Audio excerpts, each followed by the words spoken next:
Hello and welcome to another edition of Hamilton Joe's Baseball here at Foundation Field. Joe's versus the Scouts in this season finale matchup, as the Hamilton Joes were unfortunately eliminated from playoff contention last night due to the Copperheads' victory, but Joe's team still got some pride to play for and trying to close out the season with a sweep and on a high note. If they do complete the sweep of Xenia, it'd be 6-0 versus the division rival on the year. After a really nice victory last night, 9-1, where Jack Myers pitched solid throughout the ball game, looking for another strong start from Joe's pitching staff in Guan Shun Chen, who will be taking the mound. Rest of the lineups for you for tonight's game for the visiting Xenia Scouts, leading off in center field, Jackson Henderson. Hitting second in right field, Hunter Delanoy. Hitting third at shortstop, Cody Canklers. Cleanup in at first base will be Steven Saunders. Left fielder, Brett Carson will be hitting fifth. Logan Matson playing second, hitting sixth. Rhett Geip will be doing the catching, hitting seventh. Brandon Wilson will be at third base, hitting eighth. And hitting ninth will be Alan Goodwin. He'll be the designated hitter. Pitching for the Scouts will be the righty Riley Landrum. And for the Hamilton Joes, leading off in designated hitting tonight, Marshall Rich. Hitting second in center field, Brennan Gick. Third at first base, as always, Preston Miller. Hitting fourth and doing the catching tonight will be Brock Mathis. Hitting fifth at second base, Zach Orn. Avery Janning will be at third, hitting sixth, with Dalton Miller hitting seventh in right field. Alex Page will be getting another start. He'll be hitting eighth in left, and hitting ninth at shortstop, as always, will be Logan Thomason. As I mentioned earlier, doing the pitching, the lefty from Taiwan, Guan Shun Chen. It should be a great matchup. It's going to be a big crowd here at Foundation Field. If you're in the area, I recommend you come out. It's a lovely evening, and it's going to be a lot of fun to be had here. We will take a quick break as the managers finish up their meeting with the umpires and we do the national anthem, but we'll be right back in a couple minutes for first pitch here at Foundation Field. King, we believe the best ingredients come from nature. That's why we keep adding more whole fruits and vegetables to our smoothies to help you get more out of every sip. At Smoothie King, we've added real whole raspberries bursting with fresh, crisp flavor, just in time for summer. Try an angel food raspberry or Greek yogurt raspberry smoothie for a limited time only. Enjoy whole raspberries at any of the 8 Cincinnati area Smoothie King locations. Smoothie King, smoothies with a purpose. Proud partner of the Hamilton Joes. United Heartland Insurance Agency is a consolidation of a number of family-owned independent insurance agencies, the oldest of which dates back to 1872. For years, we've been protecting the assets of our clients by offering comprehensive and competitive business, personal and life insurance products through some of our finest insurance companies in the business. Members of our professional, licensed staff average over 20 years of experience in the insurance business. United Heartland, a proud sponsor of the Hamilton Joes. In its 70th year of operation, All Wealth Federal Credit Union is proud to partner with Hamilton's hometown baseball team. All Wealth is Hamilton's only homegrown credit union, ready to assist with all of your financial needs. Their friendly staff are here to help the residents of Hamilton and Butler County live the American dream. Visit allwealth.org today and see how you can hit a financial home run with All Wealth. Robinson Fence Company has been servicing the Hamilton area for over 24 years. They're located at 1635 Howell Avenue in Hamilton and offer residential, commercial, and industrial fencing. For more information, please call Robinson Fence Company at 513-867-0080.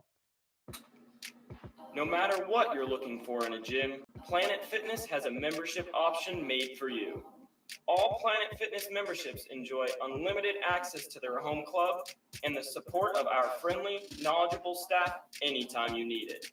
It is our goal to provide a clean, safe, welcoming environment for anyone who walks through our door, and all the equipment, amenities, and support you need once you're here. Planet Fitness, the judgment-free zone. Queen City Hospice is your local, independently owned and operated center that is dedicated to providing patient-centered care and support to residents of the greater Cincinnati area in whatever place they call home.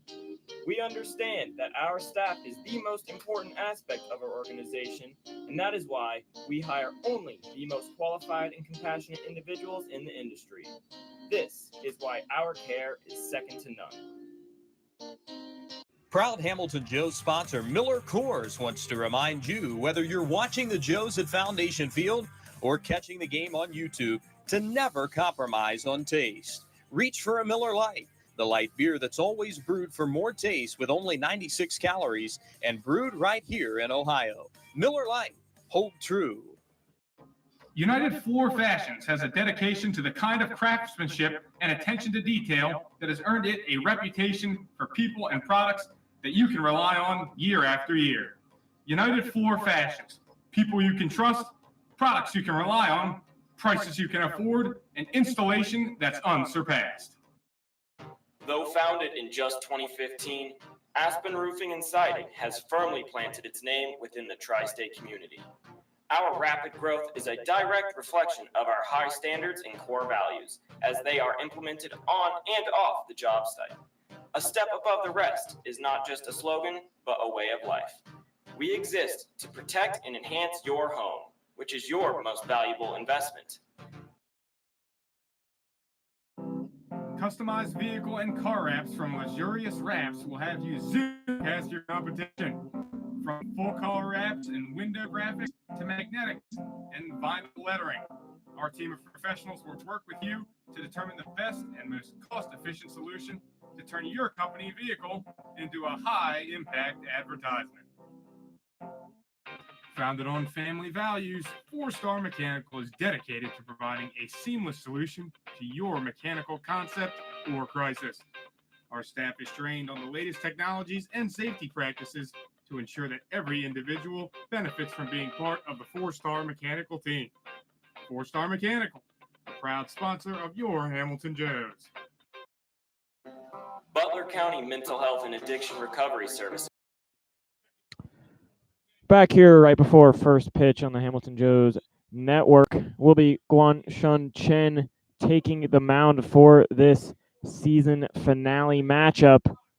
And it's really been a tale of two different Chens we've seen. He's either been fairly dominant, such as the Richmond Jazz appearance where he didn't start the game. Actually, Gage Voorhees started, but only went 1 inning. Chen came in and pitched a beautiful 7 innings after that. Just looked unhittable. Hopefully he's got that tonight as the Joes are trying to end the season on a high note. And they've definitely been playing some of their best baseball in the past probably 2-3 weeks since early in the month here in this series. It was a tough loss to the Steam, 1-0 in the second game of doubleheader, and then first 2 games versus the Scouts, they've really looked strong, gotten a lot of good pitching performances out of a lot of different guys.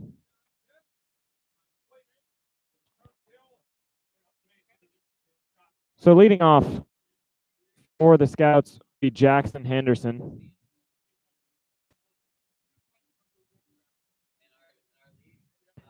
Jackson Henderson will lead off. He's 241 average on the season. He was leadoff guy last night. Coming into the game, Joes have been officially eliminated from the playoffs. They're sitting at 21-18.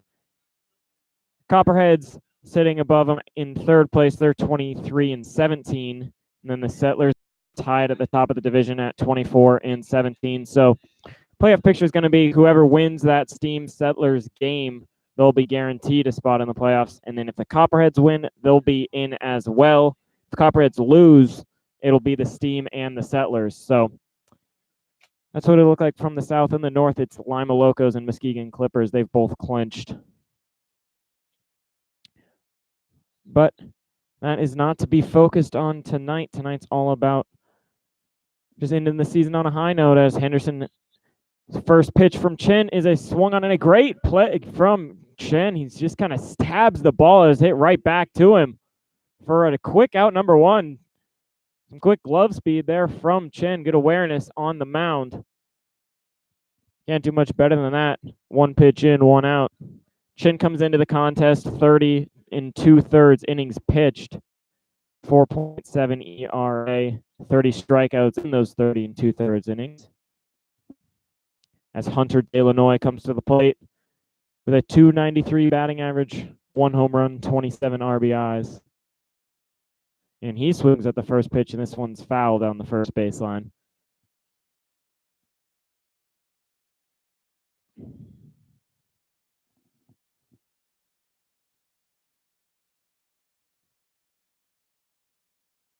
So Chen has gotten 2 pitches, 2 swings. See if Hunter swings here. He does not. So the pitch is outside, 1-1.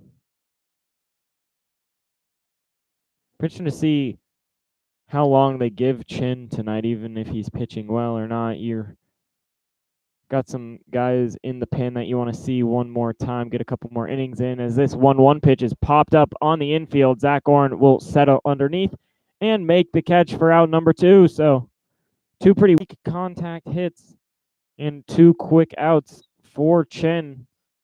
4 pitches in, 2 outs. As Cody Canklers will come to the plate. Cody, a .290 batting average.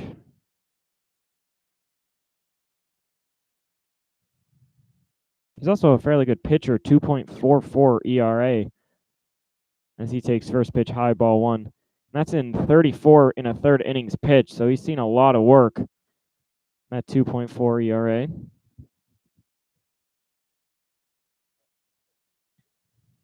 It's the 1-0 pitch to him. Swung on and missed, 1-1. Joe's fans looking for a beer batter here early. Chen hasn't gone deep enough into account to get the chance to strike someone out. And it's a 1-1 here against Cody. And the 1-1 pitch is a good breaking ball in there. 1-2.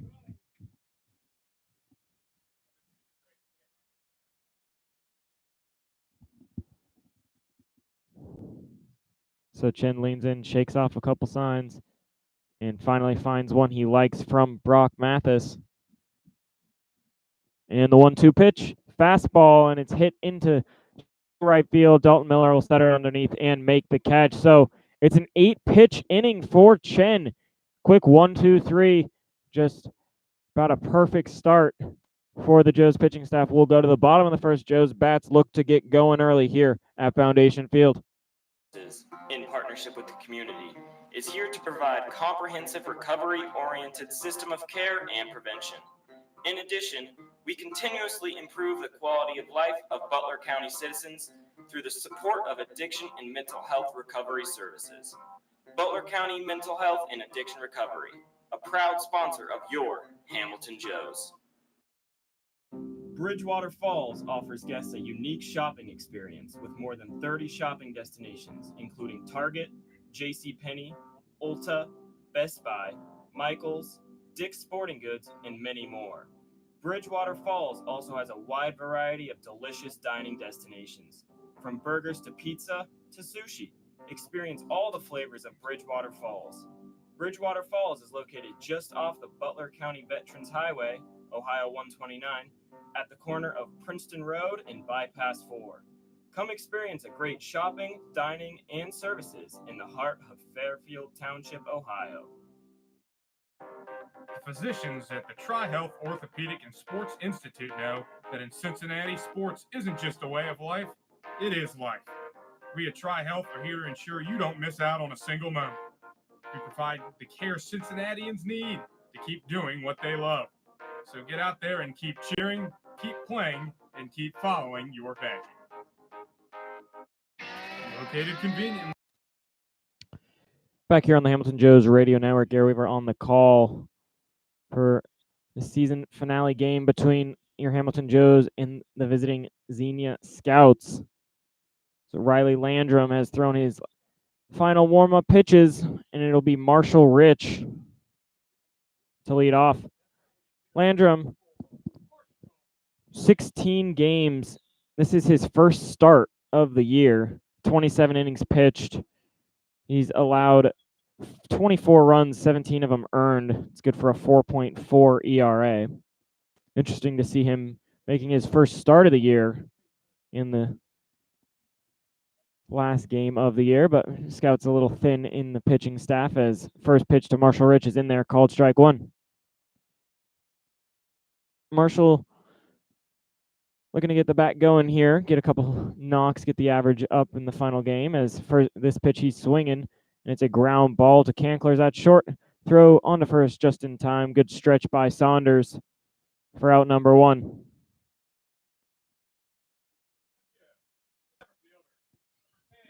So that'll bring up Brennan Gick. Not the first time Gick has faced Landrum. Did not get a hit off of him in the first matchup.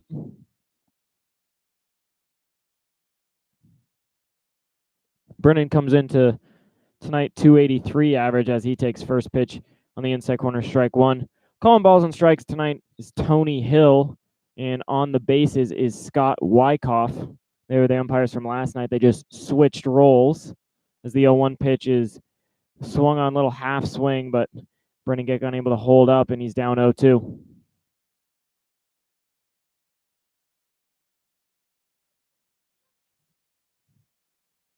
And here is the 0-2, and this one just a little outside. Geip thought it was strike three, but pitch was seemingly low and outside. 1-2.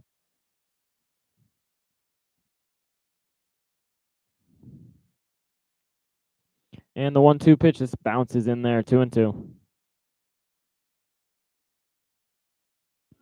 Landrum, not a big strikeout guy in those 27 innings, just those 13 Ks.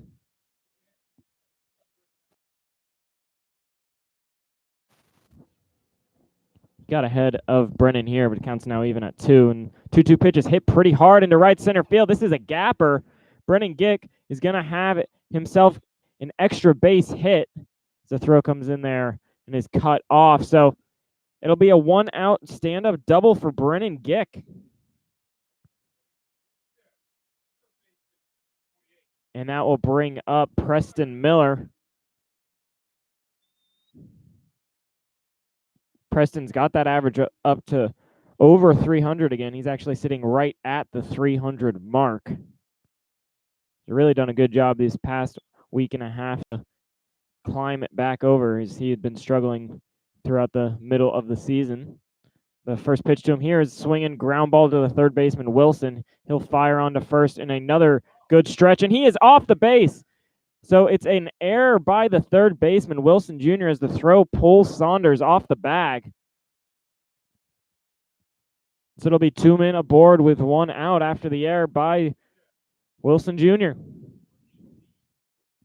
It's the second throw we've seen to Saunders where it was pulling him towards the outfield. First one, he was able to keep the foot on. That one, he came off the bag just barely. As Brock Mathis steps to the plate with 2 men aboard. First pitch to Brock is a little low and inside, ball 1. Brock comes into tonight's ball game, 265 average. He's also hitting the ball pretty well this series versus the Scouts. As the 1-0 pitch to him is upstairs, 2-0. Brock hasn't seen Landrum yet, as he was not with the team when the Joes faced off against the Scouts earlier in the year. As he's ahead 2-0 here, though, as Landrum falling behind. 2-0 is fouled out of play down the first baseline. 2-1.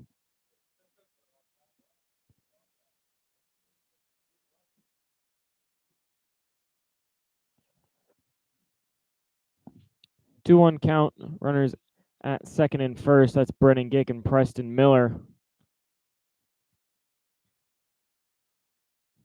And here is 2-1 delivery and another foul ball down the right field line. So count will be even at 2-2. 1 out. Zach Orn is on deck.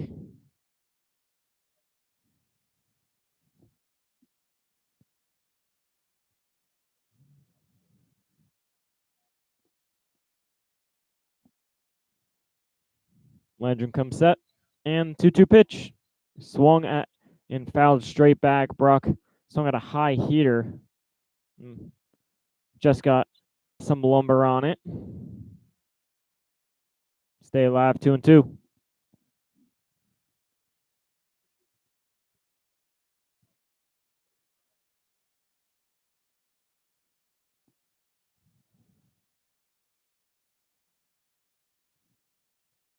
And here's another 2-2 pitch. This one is low and gets past the catcher Geip and goes all the way to the backstop. Both runners will advance, and the count will move full. So Landrum seems to be losing a little bit of control. Wild pitch there.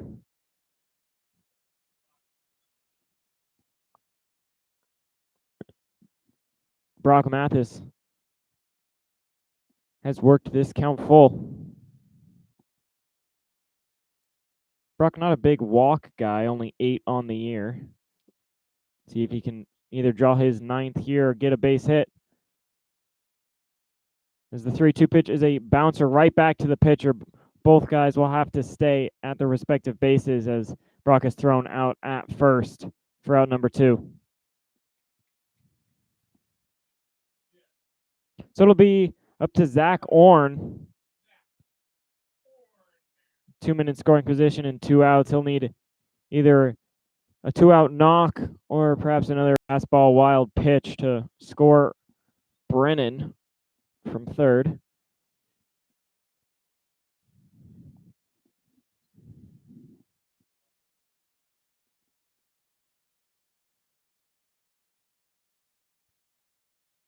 First pitch is swung on and fouled out of play. 0-1.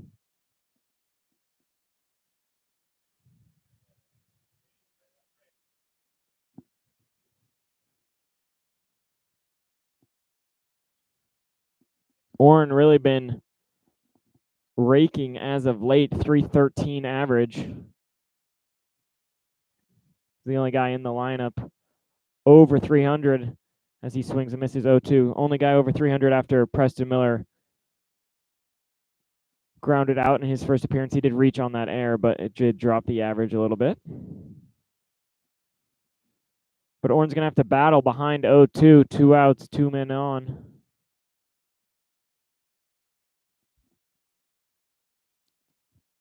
Landrum and Orrin will regather themselves.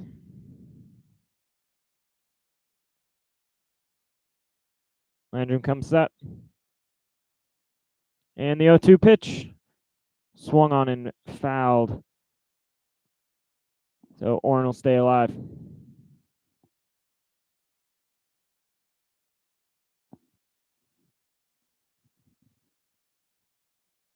Landrum's definitely throwing a lot more pitches than he would have wanted to in this first inning, even if he gets out of it unscathed. He looked like he was going to go really quick, but he's approaching 20.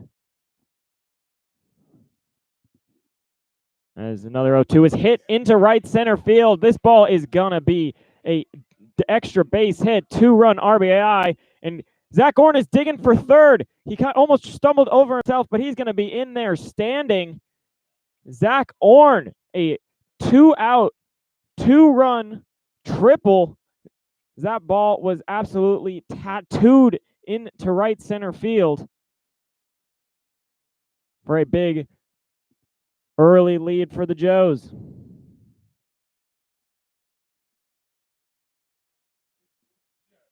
That'll bring up Avery Janning with 2 outs and a man at third.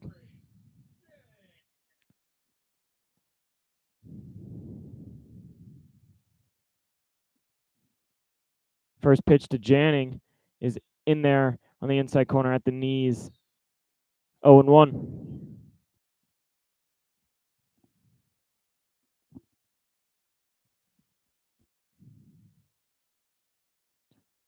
The 0-1 pitch is way high. 1-1.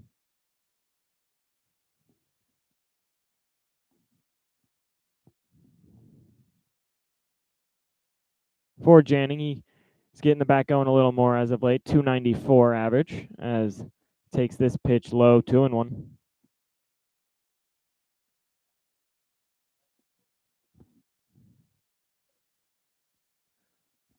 So after Zach Orrin got his 19th and 20th RBIs on the season, Avery Janning looking to get his 21st as the 2-1 pitch is in there. 2-2.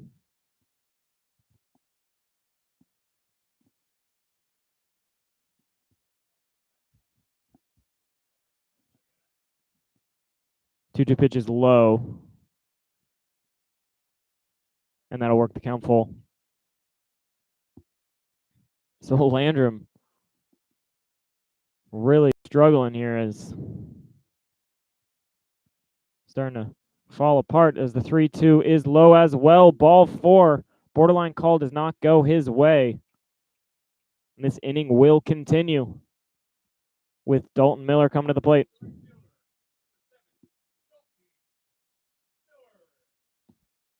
Dalton, who's getting the average up a little bit more and more, 232 now, has really been crushing the ball, though.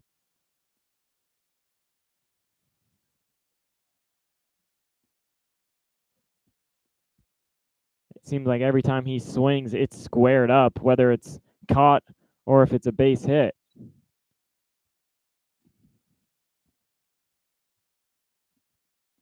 First pitch to him here is on the outside corner, called strike one. And there's a bit of a shift on Dalton as third baseman's playing right on the line.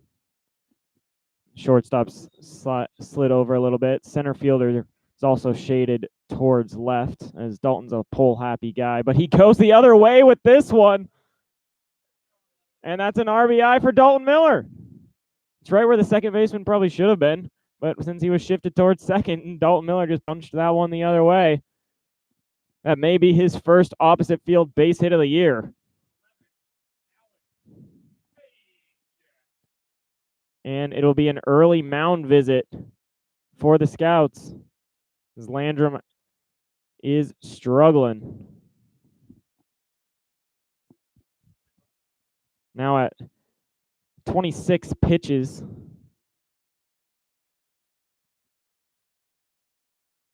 You don't know how deep he can go. This is his first start of the year, so I'm not sure how much he's got in the tank. As it's going to be an early call for the pitching coach, try and settle him in. And there will be some activity in the bullpen as well. Looks like Samuel Willis is starting to warm up out there, but it's going to be a while as he's just heading over. Keegan Grantham is also heading into the pen, so let's see if they're going to have to call to them in this first inning as Alex Page is looking to continue this little 2-out rally. First pitch to him is low and away, ball 1.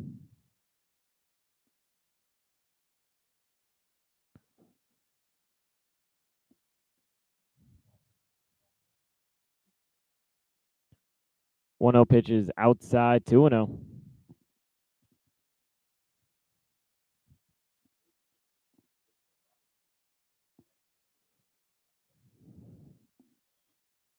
So Page quickly ahead in the count.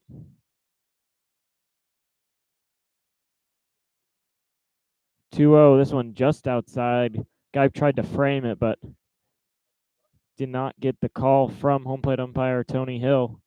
And it's a 3-0 count. 2 men on and Logan Thomason on deck. 3-0 pitch does find the zone. Just a fastball right in the heart of the plate. Page was sitting red all the way. 3-1.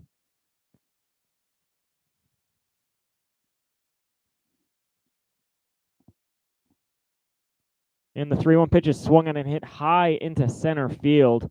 Henderson's going to have plenty of time to settle under this one. And he will make the catch to end the first inning, but not before the Joes can put 3 runs on the board will go to the top of the second.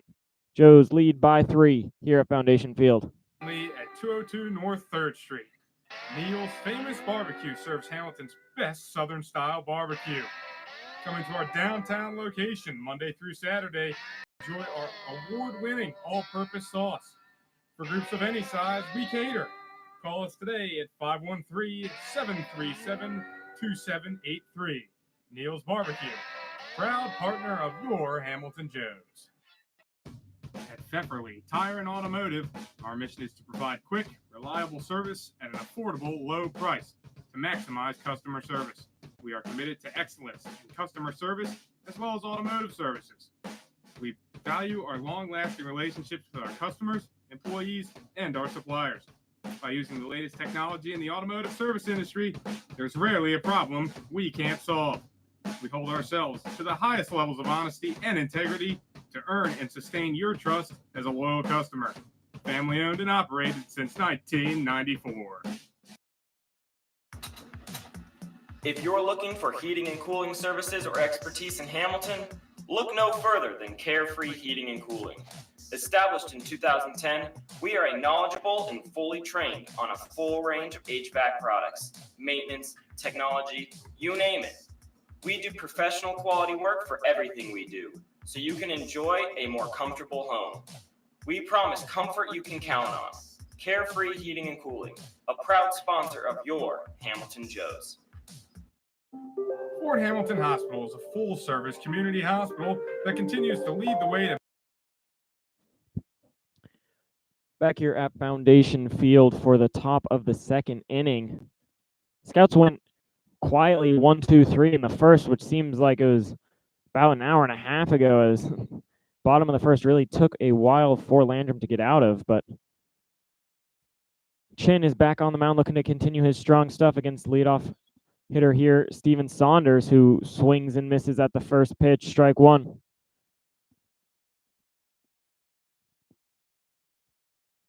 Saunders, 255 average, 2 home runs, 29 RBIs for the Scouts. As the 0-1 is a little outside. 1-1.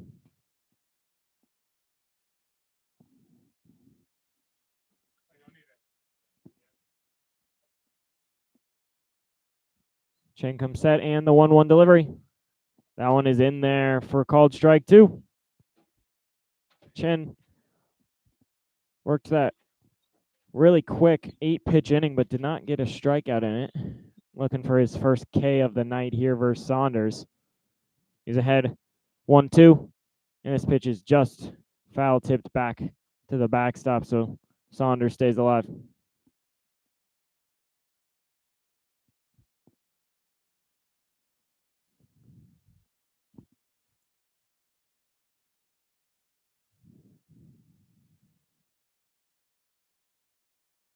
Chin comes set. And another 1-2 pitch. This one is swung on and missed. And he is out. So I guess that ball was not dropped by Brock Mathis.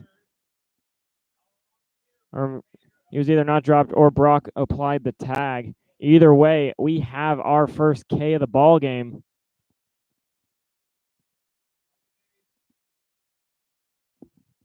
And so another quick out. Chin continues to look strong. And it'll be Brett Carson coming to the plate. First pitch to Carson in there, called strike 1. Carson really struggling on the season. 191 batting average. He's approaching 100 at-bats on the year. Came into the game 18 for 94. No home runs, 12 RBIs, as this pitch is outside. 1-1. Brett Carson, if you were watching the game last night, is the one that really made Jack Myers work. He had a 15-pitch at-bat, fouling off balls left and right. And ended up striking out after those 15 pitches, but he takes 1-1 pitch high here, 2-1.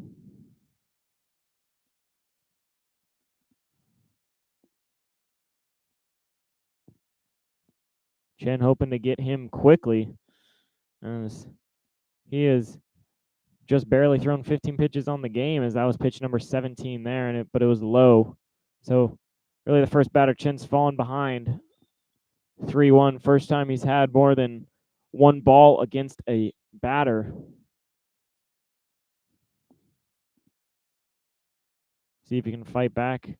The 3-1 pitch is swung on a ground ball to Avery Janning. He'll glove it and throw onto first in time. Good stretch by Preston for out number 2.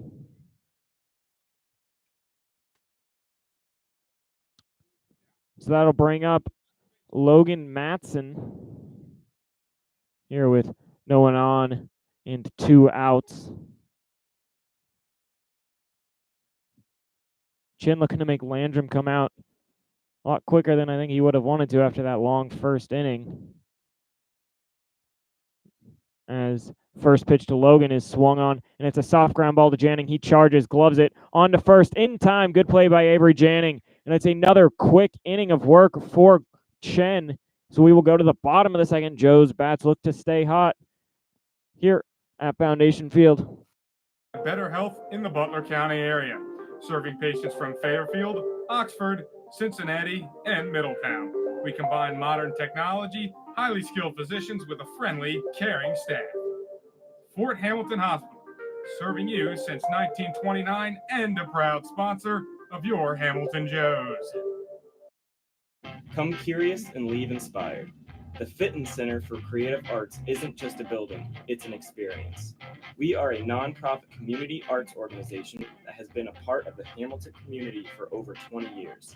Visit us soon to see what we have to offer. Learn something new in one of our art classes or workshops that are open to students of all ages. Be enthralled by extraordinary musicians, actors, and dancers at one of our live performances. Stroll through our remarkable art galleries or reserve one of our diverse venues for your special event. Become a part of the Fitton Center and redefine the way you experience the arts in Hamilton. Back here on the Hamilton Joes Network, Gary Weaver on the call tonight. Season finale for the Hamilton Joes as they put 3 runs up in the first inning. Most of those coming as a little 2-out rally. And it'll be the only guy that didn't come to the plate in inning number 1, Logan Thomason. Logan comes in, 254 batting average. As first pitch to him is in there, called strike 1. Logan did not get a hit off of Landrum in their first matchup, as the 0-1 pitch is low, 1-1.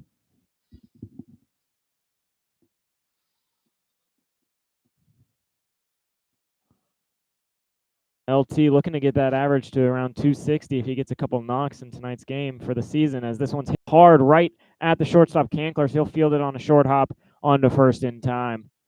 Ball is hit on a line, but good play by Cody Canklers at short, and it'll be out number 1.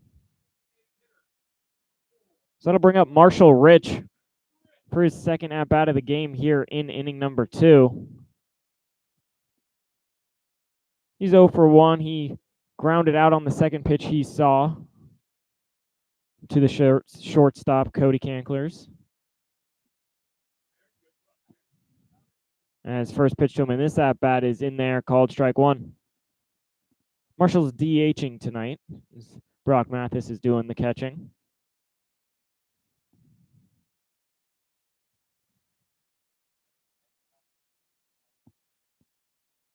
The 0-1 pitch to him is just below the knees, 1-1.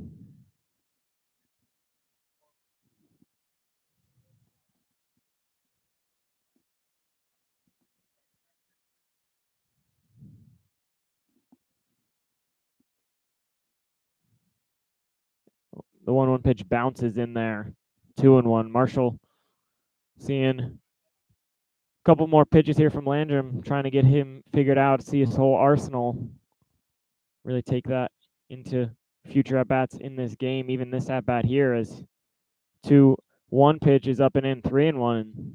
Marshall may not have to swing. Landrum still struggling with the command a bit.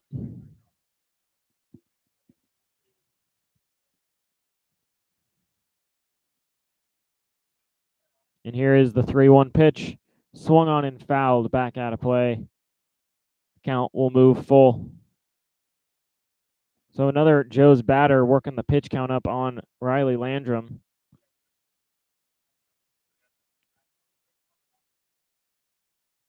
This next pitch be pitch number 40. And it's outside, ball 4. Marshall does not chase. And it'll be a 1-out base runner for Brennan Gick, who got the Joes started in the first inning with a double into the right center field gap.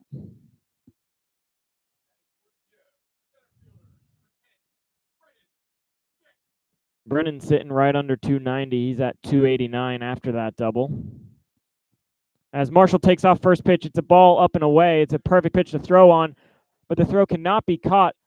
But Marshall thinks he's out, but he is not. Marshall was heading back to the dugout, and he gets stuck in a pickle, and he is tagged out.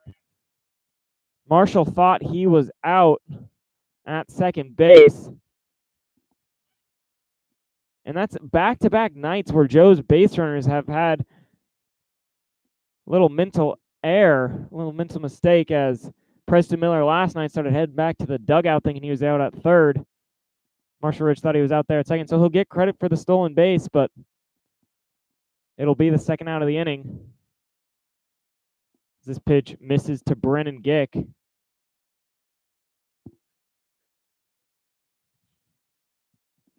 So Brennan's ahead 2-0 after that first pitch was up and away that Marshall ended up getting out on, as the 2-0 pitch catches the outside corner 2-1.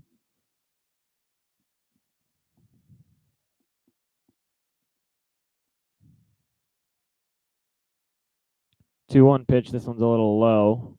3-1.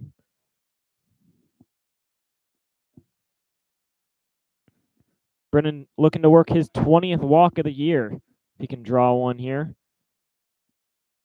As 3-1 pitch is in the zone, and Brennan won't need the walk. He'll take the base hit. This is ropes a single into center field for his second hit of the ball game. And it'll bring up Preston Miller with a man aboard.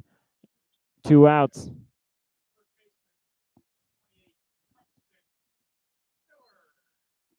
Preston 0 for 1. He reached on the air by Wilson Jr. at third base. Came around to score in the first inning.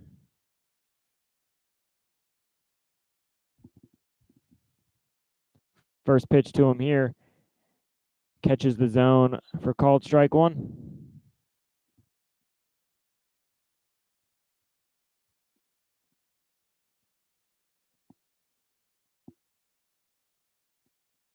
Landrum really, if he wants to stay in this game for an extended period, needs to get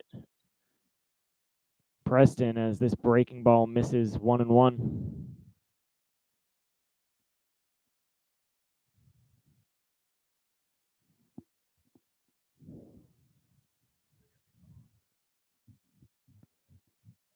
So the 1-1 pitch to Preston will not be thrown, as Brennan Gick is checked back to first. He was about a step off the bag, so he kind of just half slid, half laid down to get back to first base.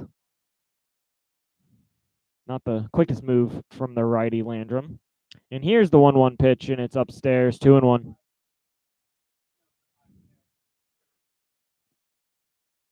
Landrum approaching the 50 pitch mark.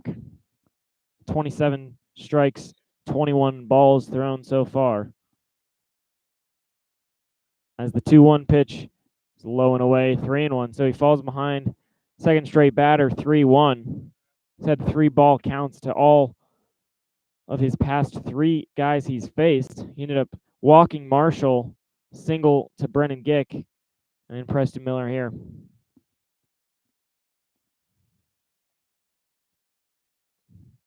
3-1, runner goes, and it does not matter. It's ball 4. So Brennan's not going to get a stolen base, unfortunately, but it will be a 2-out walk, and it'll bring up Brock Mathis. 2 men on and 2 outs.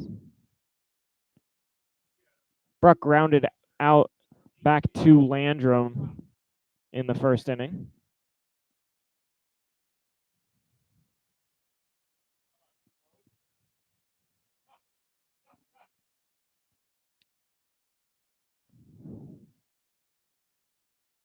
See what Landrum does to him, as this is going to put him over the 50 pitch mark.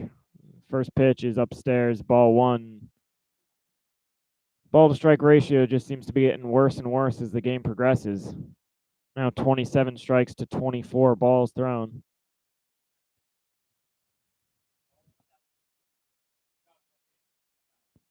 So the 1-0 pitch is swung on and hit softly into center field. This ball carried a decent amount, but stayed up for Henderson, who settles underneath and makes the catch for out number 3. So the Joes get some traffic, end up leaving 2 men on base. We'll go to the top of the 3rd inning. Joes still lead 3-0. Richard's Pizza is one of Hamilton, Ohio's most favorite spots, bringing you Richard's famous steak sandwiches since 1955, and a proud supporter of your hometown Hamilton Joes. Whether it's pizzas, salads, pastas, or a little bit of fudge for dessert, Richard's Pizza has it all for you and your family. M&G Body Shop is your one-stop shop for car repair.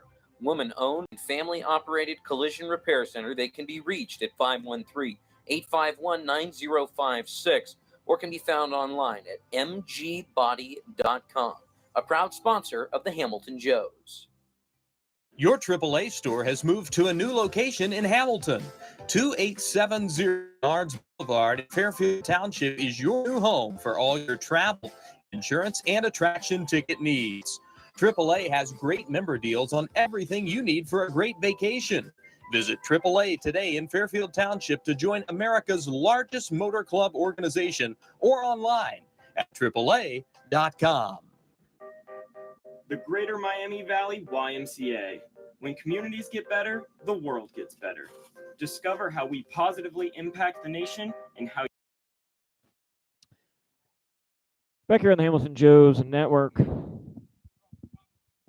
Joes lead 3-0 over the Xenia Scouts, as Guan Shun Chin has pitched a solid first 6 batters. First 2 innings have both been 1-2-3. He's gotten 3 groundouts, 2 pop-outs, and a strikeout in those 6 batters he's faced, as first pitch is inside, ball 1 here to Rhett Geip.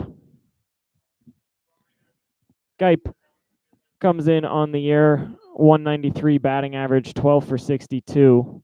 Of those 12 hits, 3 of them have been home runs. This one is hit pretty hard, 1 hop to Zach Orr. He'll field it on to first in plenty of time for another quick out for Chen. And that will bring up the third baseman, Brandon Wilson Jr. Another guy hitting below the Mendoza line.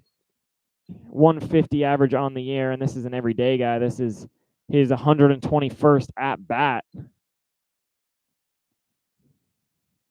as the first pitch he sees is swung on and fouled into the Joes dugout.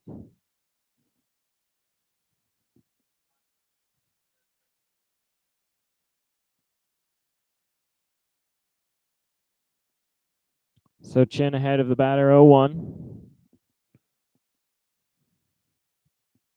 As here is the 0-1 delivery, and it's swung on and hit into center field. This is going to be the first hit of the game for the Scouts.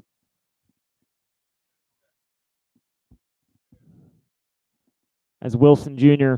takes advantage of a ball left up in the zone and lines it into center field for a 1-out single. And that'll bring up the 9-hole hitter, Alan Goodwin. Goodwin is DHing tonight. He was behind the plate catching in last night's game. He comes in with a 189 batting average. First pitch to him is swung on and missed, strike 1.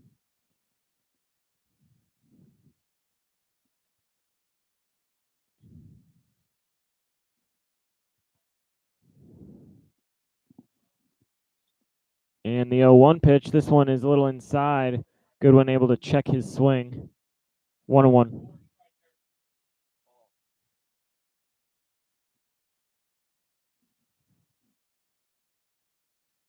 So Chen, who has to deal with his first base runner of the game, pitch to this is going to be a bloop single to Goodwin into right field. Trying to go first to third. No, he'll shut it down as Dalton Miller was to the ball quickly.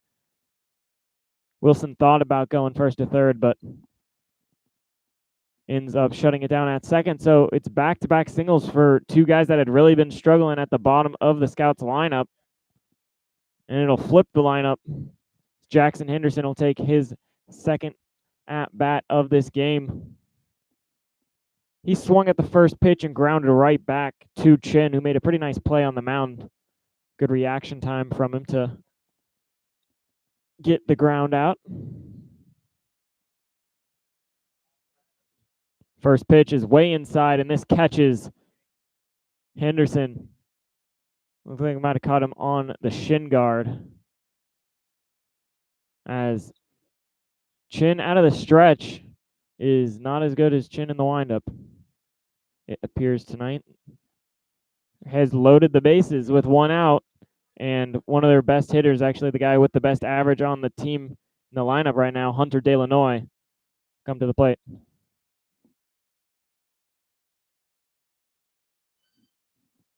Delanoy popped out to Zach Orn in his first plate appearance.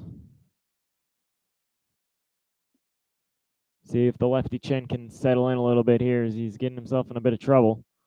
This first pitch is down low. Good block by Mathis. 1-0. Chen looked dominant until that single by Wilson and single by Goodwin. Kind of got him a little flustered as 1-0 pitch inside 2-0, and all of a sudden Chen, who hadn't really missed the zone that much all day, is missing it here.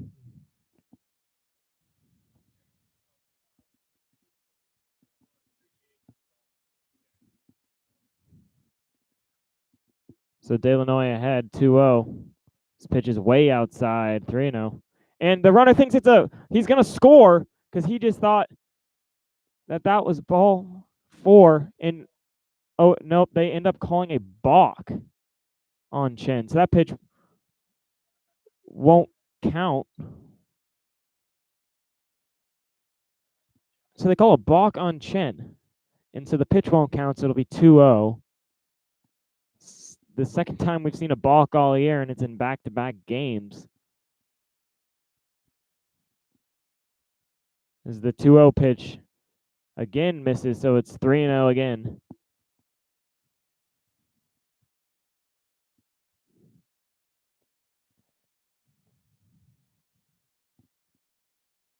Chen really struggling.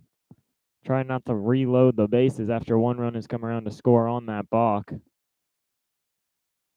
And here is the 3-0, and it's swung at and hit pretty well into right center field. Brennan Giggs running back, and he will make the catch. Both runners will be able to tag pretty easily. So that'll be the second run of the game on the RBI sacrifice fly by Hunter Delanoy. Henderson was able to go second to third as well. So it'll be a man on third, 2 outs for Cody Kanklers, who flew out to right field his first time up.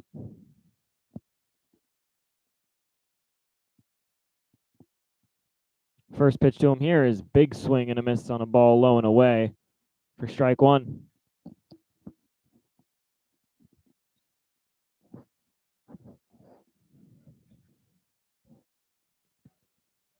Chin trying to keep the Joes in the lead here. As the 0-1 pitch is a breaking ball. That's a pretty good one, but it's a tight zone tonight from Tony Hills.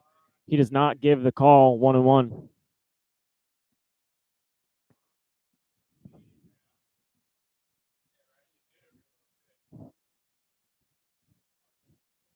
Here's the 1-1 pitch.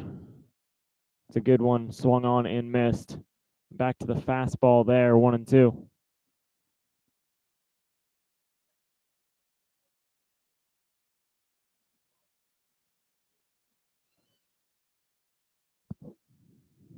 And the 1-2 pitch. This one is a ground ball to Logan Thomason at short. He'll backhand it, and on the transfer, he cannot make the throw. Would have been a really tough play, probably going to go as a hit for Cody Canklers, and it will. So this ball game is all of a sudden tied at 3. Chin came in dominating, had gone 6 up, 6 down, but all of a sudden has lost command a little bit and has allowed 3 runs as beer batter Steven Saunders comes to the plate and takes first pitch inside ball 1. Saunders obviously, as the beer batter, struck out in his first plate appearance to lead off the second inning.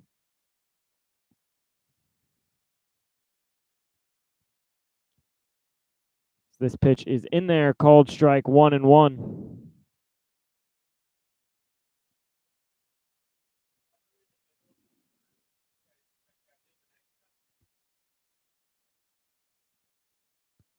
So the 1-1 pitch to Saunders. Swung on and hit really well into right field. This ball, if it stays fair, is going to be trouble, but it goes just foul. No, it is a fair ball. That ball looked about 3 feet foul, but they are calling that a fair ball, and that is a home run for Saunders. From the angle here, slightly down the first baseline, that ball looked way foul. But apparently that's a 2-run home run for the beer batter Steven Saunders, and all of a sudden, Scouts lead 5-3. And this might be all for Chen, who looks like he was going to go long into this game, but just struggles came in the third inning, and he's allowed 5 runs. So we're assuming this is a mound visit to pull Chen. Grissom's going to take his time as it's kind of a hasty warm-up by the pen, and they will take the ball from Chen. So his night ends up only going 2 2/3. He'll give up 5 runs in those 2 2/3. We'll take a short break. As the new pitcher warms up. Looks like it's going to be Shao on the mound when we come back. You can help us, one neighborhood at a time. The Greater Miami Valley Y, your local stop for building a healthy spirit for mind and body for all. Every time there's a close play, you've got to hope that the umpire is seeing the play correctly. That's why Hamilton Eye Care Center brings you every close play this season in Hamilton Joe's Baseball. They can be found at 1360 Eaton Avenue in Hamilton, Ohio, or they can be called at 513-894-1800.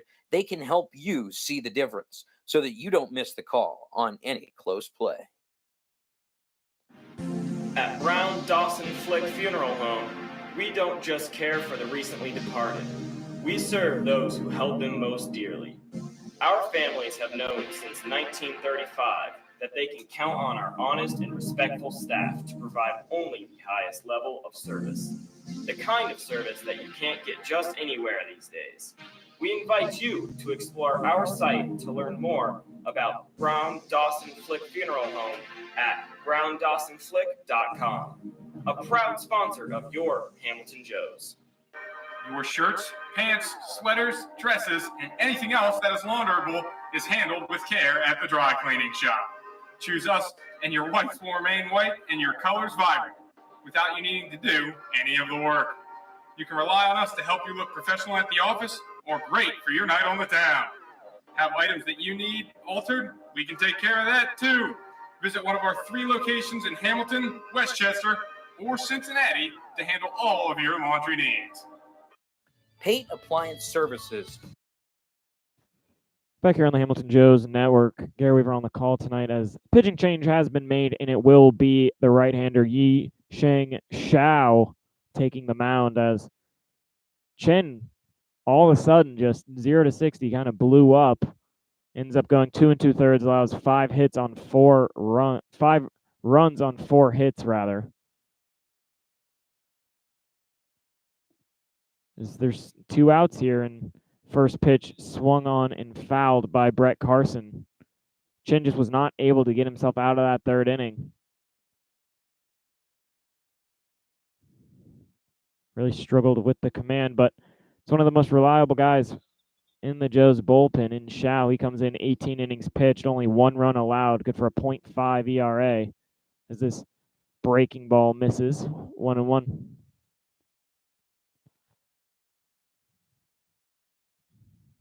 In those 18 innings pitched, he has 15 strikeouts. The 0-1 pitch, low and in, 2-1.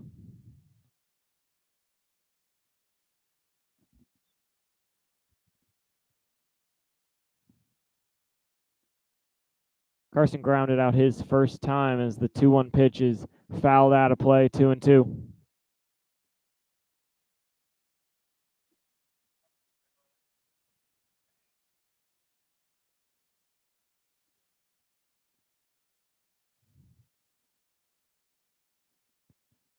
Count even now at 2-2 after the foul ball. Shao looking for 1 pitch to get out of this inning. 2-2 pitches swung on and hit pretty well into right field. This is going to hang up for Dalton Miller. He'll make the catch for out number 3, but the Scouts put 5 on the board and take a 2-run lead here going into the bottom of the 3rd inning. Have given you 61 years of phenomenal service for any appliance that you need. With flexible scheduling, automated reminders, state-of-the-art service, and an A-plus customer satisfaction rating from the Better Business Bureau, Paid Appliance Services is there for you. They can be reached at 513-863-4700 or found online at pateappliance.com. Ellie Schofield Window and Door is proud to be a returning sponsor of the Hamilton Joes 2011 season at Foundation Field. Ellie Schofield Window and Door is locally owned, offering a wide variety of services from storm windows and storm doors to glass block windows, garage doors, and aluminum and fiberglass awnings. Make sure you stop by the Schofield showroom located on South B Street in Hamilton, or call us for a free in-home estimate at 513-863-8932. Ellie Schofield Window and Door, a trusted and valued sponsor of the Hamilton Joes.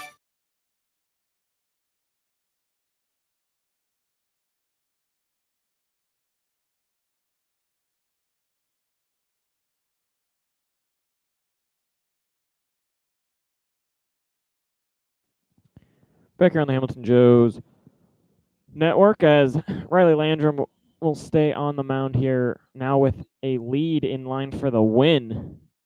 If he can go 5 innings, as all of a sudden the Joes find themselves down in this game and one that looked like they were going to dominate, but it'll be Zach Orn to lead off, trying to get back some of the runs. Orn, 1 for 1, he tripled. 2 RBIs on that triple in the 1st inning. Hit a ball all the way to the wall in right center field. As first pitch in this at-bat is swung on in a little blooper, and this is going to get over the head of Cody Kanklers, and that's a base hit for Zach Orn. Orn 2 for 2. And that'll bring up Avery Janning. Janning worked the count full and walked in his first plate appearance.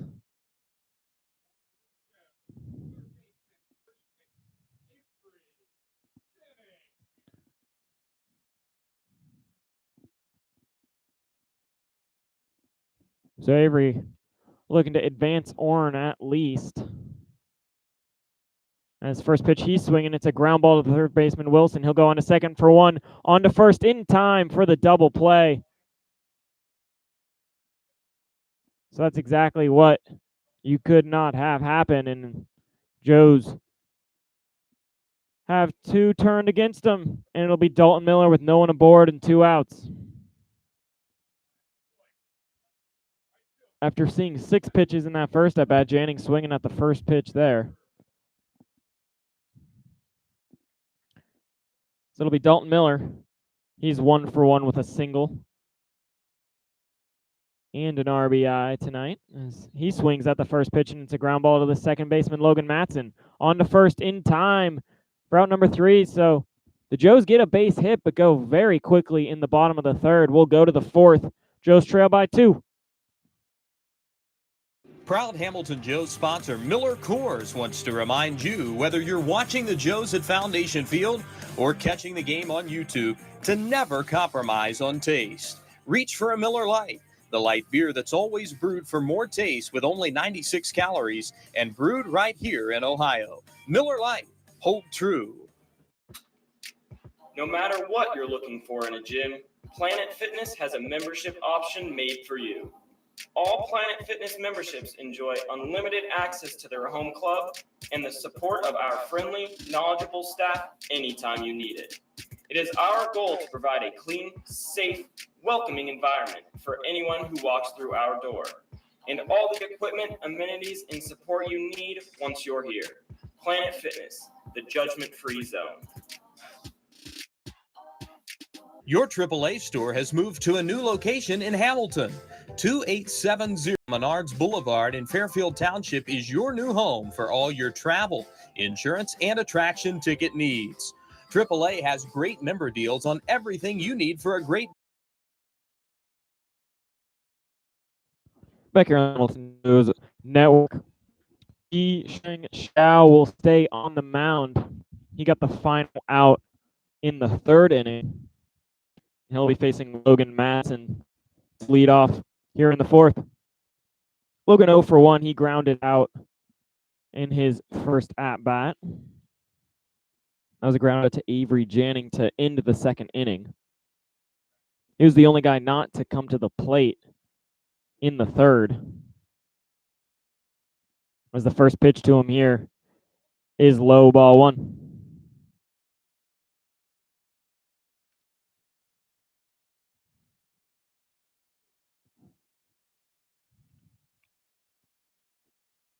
One 0 pitch, swung on and fouled out of play. 1-1. Joes do have some activity in their pen.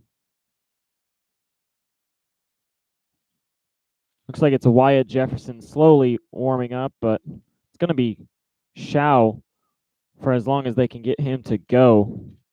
I'd imagine, as Chin only ended up going those 2 2/3. Logan squares to bunt, but pulls it back as the ball is low and away, 2-1.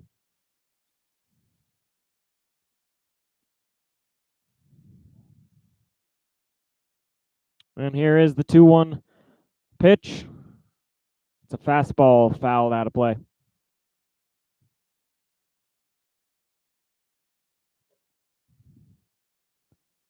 Mattson seen a lot more pitches after he swung at the first one versus Chen.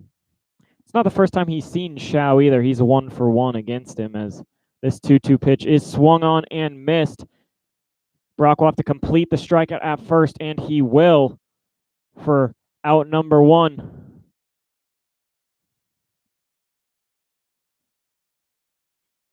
So that'll bring up catcher Rhett Gipe.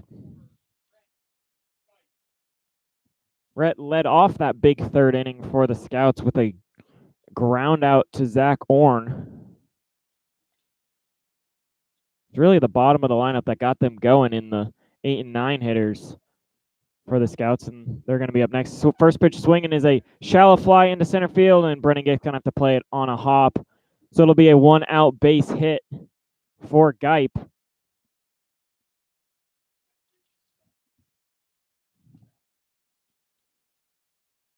And so it will be Brandon Wilson Jr., the third baseman. He's 1 for 1 with a run scored and a single. It was the first hit of the game at the time.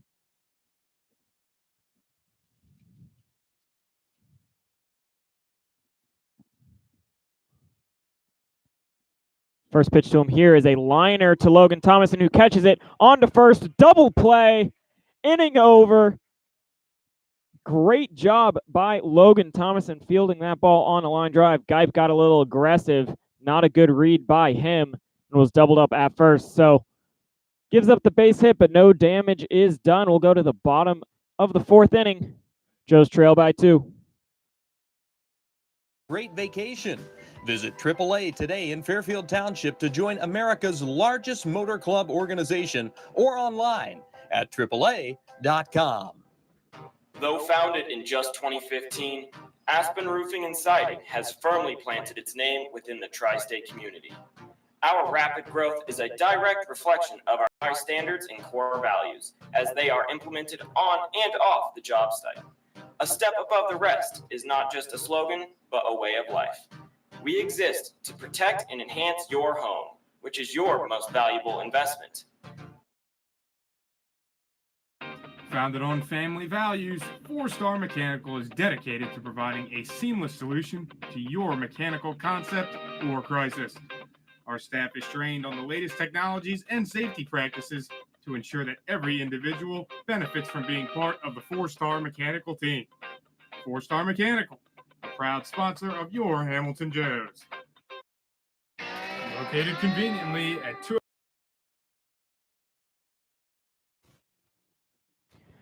Back here on the Hamilton Joes Network, Riley Landrum will take the mound for the 4th inning. Scouts had activity in the 1st inning, but they'd shut that down after Riley was able to get out of it, and then he pitched a pretty decent 2nd and 3rd. There was traffic in the 2nd, but Joes ran themselves out of that inning a bit with some base running mistakes. A double play in the 3rd cost them. It'll be Alex Page to lead off here in the 4th. He's 0 for 1 with a fly out to center field as he takes first pitch low and away, ball 1.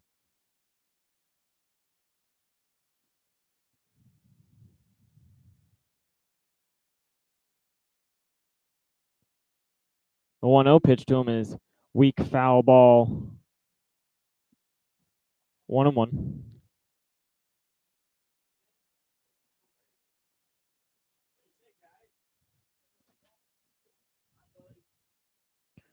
Page has hit the ball hard quite a few times in his short stint with the Joes thus far.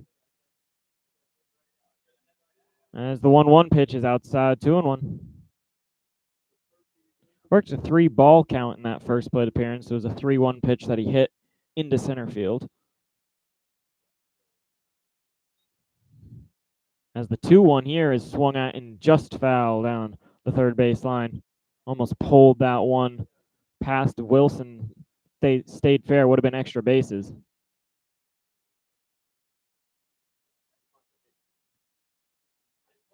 Count even at 2-2.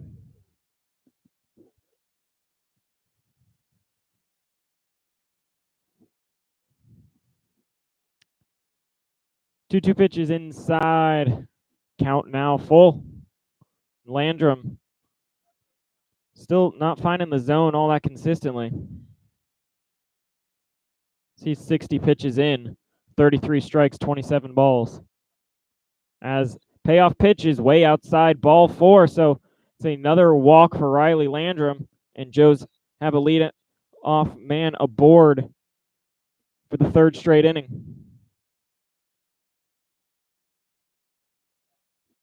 4th walk of the game for Riley Landrum here through 4 innings. As Logan Thomason will come to the plate. Logan grounded out to his shortstop counterpart, Cody Canklers, back in the 2nd inning. He squares to bunt here and lays down a good one. Riley Landrum to it quickly. Will only have 1 play, and it's at first, just in time for out number 1. LT gets the job done and advances the runner. You know he's looking for a base hit there, but Landrum was off the mound quick. Bunt was a little towards the mound. Still like quality one, enough to get Page to 2nd, and it'll be Marshall Rich with a man on 2nd and 1 out. Marshall 0 for 1, a ground out and a walk. He stole 2nd and then thought he was out even though he was safe, and started walking to the dugout and was tagged out. The first pitch to him here is on the outside corner, called strike 1. It's pretty rare that we see Marshall make a little blunder. I wonder if maybe he thought he heard someone say out or what happened, because there's no way he just thought to himself that he was out, as this pitch is way up and in 1-1.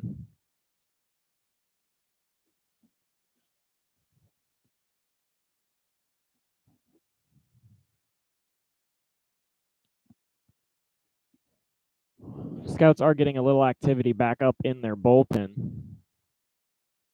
Again, Riley Landrum is not a starter, so you don't know how deep his pitch count can go, as this hit is back up the middle for a base hit. Coming home to score is Alex Page. Going to second, sliding into second base, not in time. Marshall Rich trying to go to the back of the bag, but he is called out. He was trying to extend that single, trying to get to second on the throw home, but he cannot. So it will be an RBI and get the Joes within 1 run. But it'll be 2 outs and no one aboard for Brennan Gick. Brennan 2 for 2, single and a double. He swings at the first pitch and misses 0-1.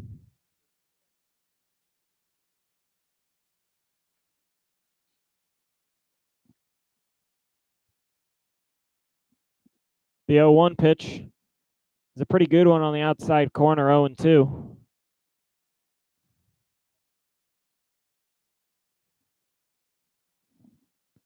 Brendan's going to have to battle. Here's the 0-2. And it's swung on and fouled. So he'll stay alive.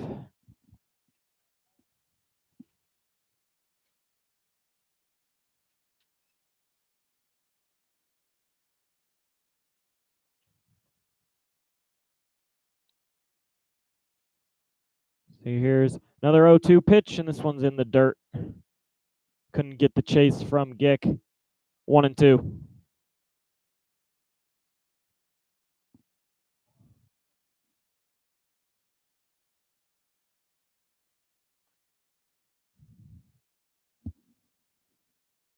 One-two delivery. This one up and away, 2-2. So Brennan's worked it even. Trying to get on base for his 3rd time tonight.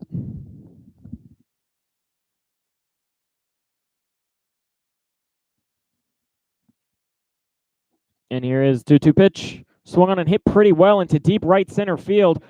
This ball is going to get over the wall. Oh no, off the top of the wall. Brennan Gick's going for 3. The throw to the relay man is a pretty good one. Brennan Gick slides in just in time. Wilson Jr. has to jump over Gick as he slides into 3rd. Brennan was about 3 inches from clicking that one for a solo shot. Ended up going off the top of the wall, off the yellow tubing out there.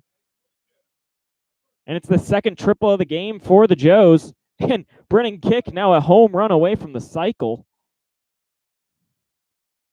As Preston Miller comes to the plate, and this looks like it will be all for Riley Landrum, as the Scouts manager Bubba Cates is coming out to the mound. There has been no signal yet, but gotta imagine he has taken the baseball. The entire infield is coming in except for the 3rd baseman, Wilson Jr.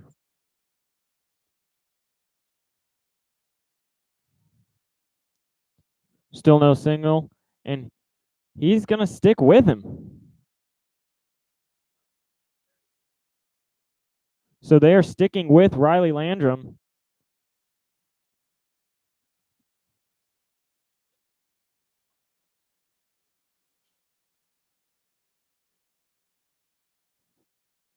Hoping he can get the final out here in the 4th inning. Looked like he might have signaled, and it looked like a Scouts pitcher had started to come in from the pen, but he's waved back. And so Landrum's going to stay on the hill.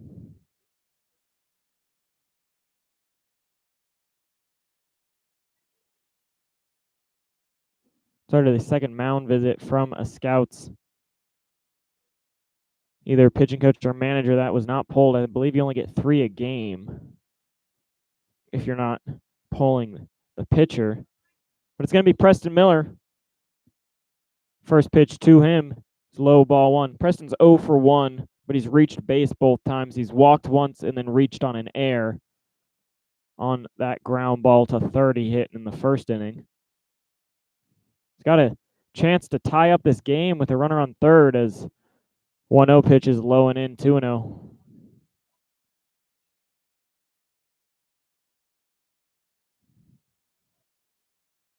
So Landrum falling behind. 2-0. Pitch is way upstairs, 3-0. So either he's going to have to throw something in the zone. Hopefully Preston can handle, or he's going to end up walking him as 3-0. And the 3-0 pitch is upstairs, ball 4. He walked him on 4 pitches. And it looks like Bubba Cates may have made a mistake in leaving Landrum out there.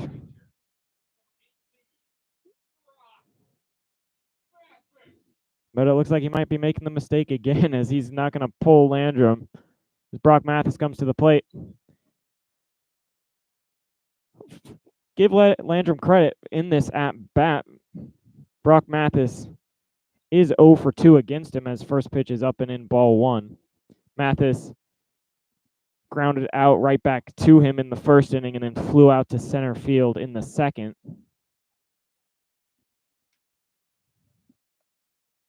But 5 straight pitches out of the zone here. Expect Mathis to be patient, look for something in his wheelhouse. As the 1-0 is swung on and hit into left field. This ball game is tied. Preston's going to go first to third easily, and they're going to send him home. Preston Miller's going to try and retake the lead, and he will easily. It's an 2 RBI double for Brock Mathis, and the Joes have retaken the lead. 6-5 now here at Foundation Field, and you got to imagine this is all for Landrum, even though still no move has been made, and Bubba Cates standing at the top step, and he is coming out. So this will be it for Riley Landrum. He is now in line for the loss after giving up 3 runs here in the 4th inning. Chin is off the hook. So we'll take a short break for a pitching change here at Foundation Field. Go to North 3rd Street. Neil's Famous Barbecue serves Hamilton's best Southern-style barbecue. Come into our downtown location Monday through Saturday and enjoy our award-winning all-purpose sauce. For groups of any size, we cater. Call us today at 513-737-2783. Neil's Barbecue, proud partner of your Hamilton Joes. Bridgewater Falls offers guests a unique shopping experience with more than 30 shopping destinations, including Target, JCPenney, Ulta, Best Buy, Michaels, Dick's Sporting Goods, and many more. Bridgewater Falls also has a wide variety of delicious dining destinations, from burgers to pizza to sushi. Experience all the flavors of Bridgewater Falls. Bridgewater Falls is located just off the Butler County Veterans Highway, Ohio 129, at the corner of Princeton Road and Bypass 4. Come experience a great shopping, dining, and services in the heart of Fairfield Township, Ohio. Ellie Schofield Window and Door is proud to be a returning sponsor of the Hamilton Joes 2011 season at Foundation Field. Ellie Schofield Window and Door is locally owned, offering a wide variety of services from storm windows and storm doors to glass block windows, garage doors, and aluminum and fiberglass awnings. Make sure you stop by the Schofield showroom, located on South B Street in Hamilton, or call us for a free in-home estimate at 513-863-8932. Ellie Schofield Window and Door, a trusted and valued sponsor of the Hamilton Joes. Your shirts, pants, sweaters, dresses, and anything else that is launderable is handled with care at the dry cleaning shop. Choose us, and your whites will remain white and your colors vibrant, without you needing to do any of the work. You can rely on us to help you look professional at the office or great for your night on the town. Have items that you need altered? We can take care of that too. Visit one of our 3 locations in Hamilton, Westchester, or Cincinnati to handle all of your laundry needs. United Floor Fashions has a dedication to the kind of craftsmanship and attention to detail. Back here at Foundation Field, pitching change for the Scouts now on the mound is the righty Samuel Willis. Willis really struggles, comes in ERA just under 10, 9.97 batting average against is at 3.83 with the whip at 2.4. So Joe's looking to get this 2-out rally to continue. Zach Orn at the plate, Brock Mathis at second after the double. First pitch is way outside, ball 1.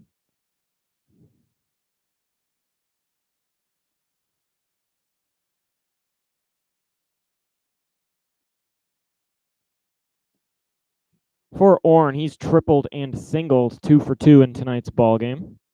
The 1-0 pitch is outside, 2-0.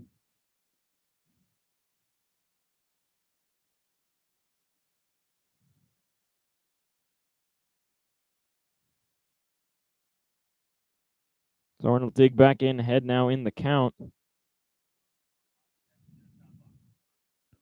Willis has allowed 18 walks to only 12 strikeouts, as the 2-0 misses as well, 3-0. This is not exactly what Scouts manager Bubba Cates was looking for when he went to the pin. 3 straight pitches out of the zone. See if Zach Orn has the green light here. If he's just going to make Willis throw a strike, as the 3-0 is in there. Called strike 1.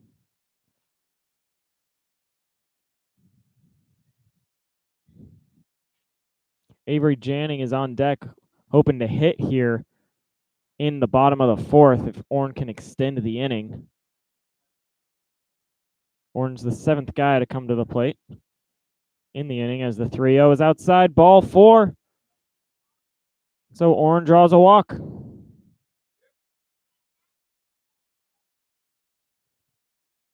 So it will be Avery Janning. He's 0 for 1 with a walk and a double play that he grounded into back in the 3rd inning. He's looking for his first knock of the game. Joe's already have 8 hits here through 3 2/3. As the first pitch to Avery is low and in, ball 1.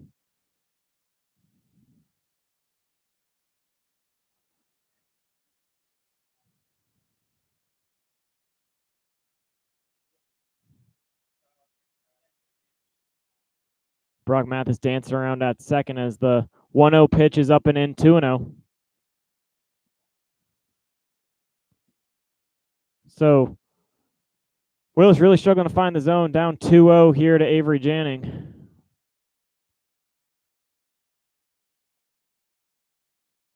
Willis comes set. And the 2-0 pitch. That one does catch the zone, 2-1.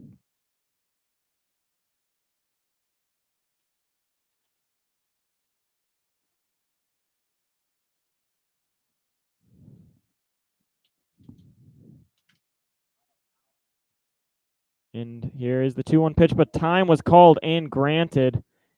And it'll be a balk.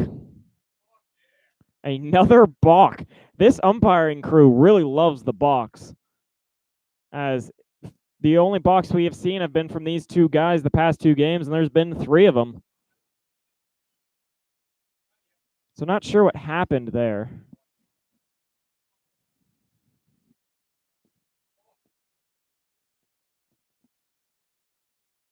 As the pitch now to Janning is lined back up the middle, and that's a base hit, and that's going to score 2.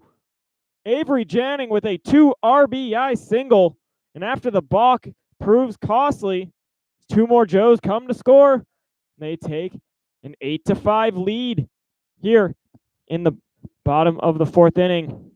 Joes put 3 in the first. Scouts ended up putting 5 in the 3rd. Now Joes have put 5 up of their own in the 4th.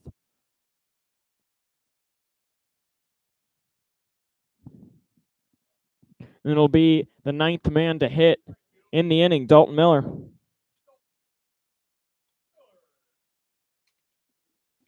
Dalton's 1 for 2, a single and a ground out. His first pitch to him, he swings at and pops into foul territory. This may stay in play for Steven Saunders, the first baseman, and it will, and he'll make the catch for out number 3. So the Joes put 5 on the board and retake the lead. We'll go into the 5th inning. Joes now lead by 3. That has earned it a reputation for people and products that you can rely on year after year.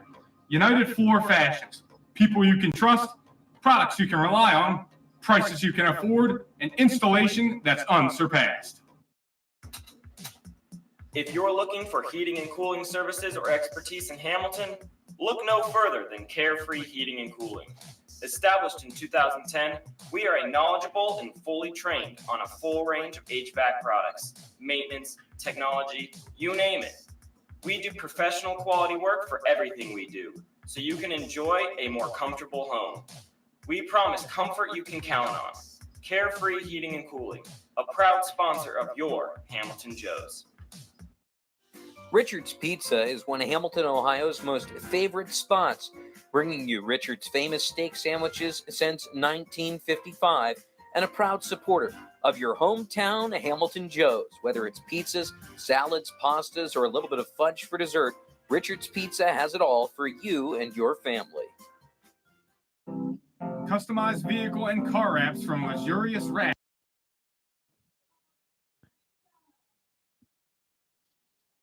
Back here on the Hamilton Joes Network, Yisheng Xiao will stay on the mound as the Joes have taken the lead. Now are up 8-5 here going into the fifth inning. Leading off for the Scouts will be the designated hitter, Alan Goodwin. He's 1 for 1 in tonight's ballgame with a single and a run scored. So it was really this bottom of the lineup that got Scouts going in the third inning and ended up running Chin out of the game.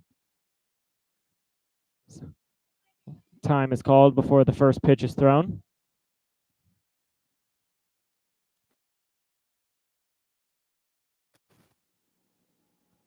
First pitch is swung on and missed, strike one.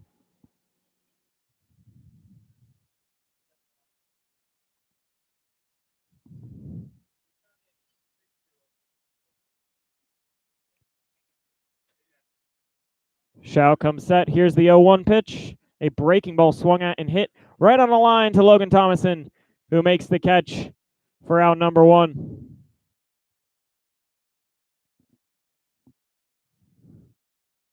Ball's hit on a line, but right at LT, who had to take about a step to his left to make the grab. And that'll flip the lineup as Jackson Henderson comes to the plate. First pitch to him is a breaking ball that just misses somewhere. It looked like a really nice pitch. 1-0. Henderson 0 for 1. He was hit by a pitch and came around to score in the third inning. As another breaking ball. This one does drop in there. 1-1. First pitch looked really solid from Xiao. Not entirely sure where that missed. Maybe a little outside. 1-1 pitch goes to the fastball, swung on, hit into right field. Dalton Miller is coming on, and he'll make the catch. Dalton Miller got a really great jump on the ball and made a really nice catch on the line in right field for out number two.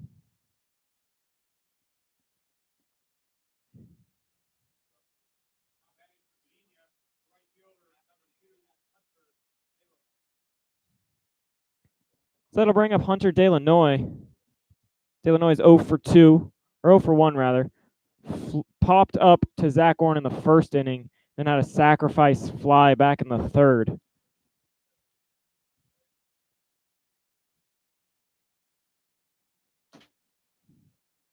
Xiao comes set. First pitch is a fastball swung on a miss. That actually might have been the changeup from Xiao. So it didn't have all that much movement, but took some speed off of it.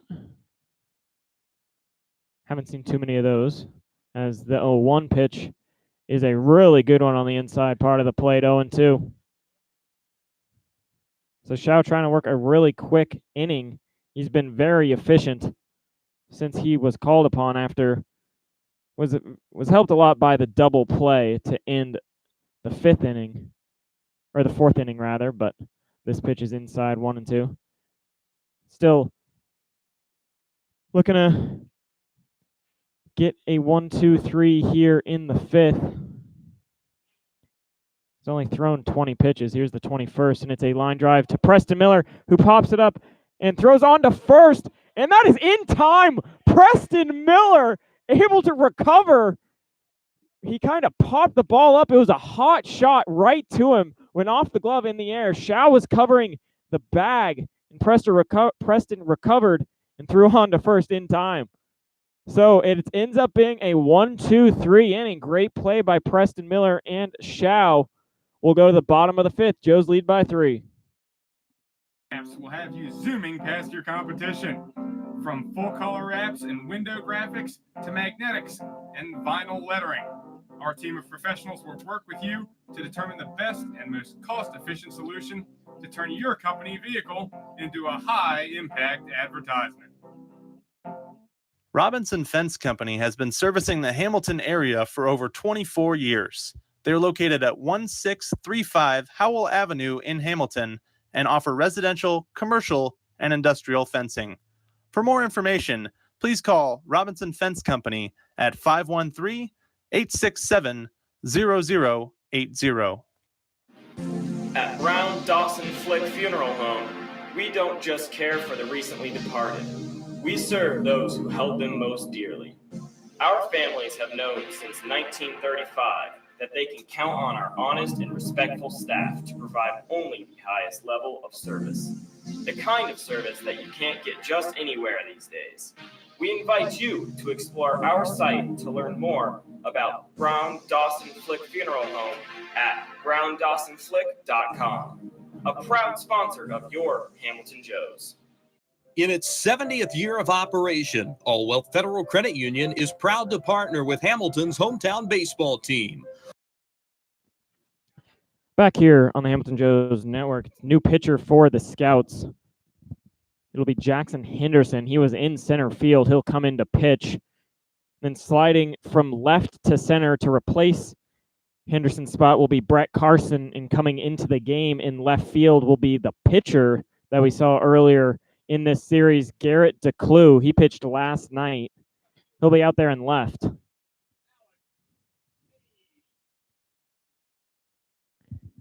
So it'll be Alex Page to lead off for the Joes against Henderson. Takes first pitch low, ball 1. Henderson has a very violent motion to the plate. That pitch is low. The 0-1 is swung on and hit pretty well into left center field. DeClue's ranging over there, but he's not going to be able to get there. Fields it on the hop. Page is going for 2. He'll slide in easily for a leadoff double. And this Joes team keeps the bats going. Alex Page standing on second base for Logan Thomason.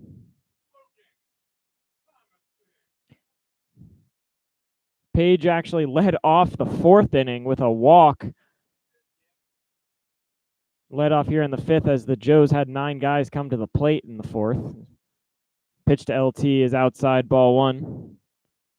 Logan laid down a bunt that advanced Page to second. He did get thrown out at first base back in his last plate appearance, but he's ahead here 1-0 and swings at the 1-0 pitch. It's a ground ball to the second baseman, Matson, who's up with it on to first in time, but it will advance Page to third. So Logan gets the job done again, getting the runner to third base with 1 out.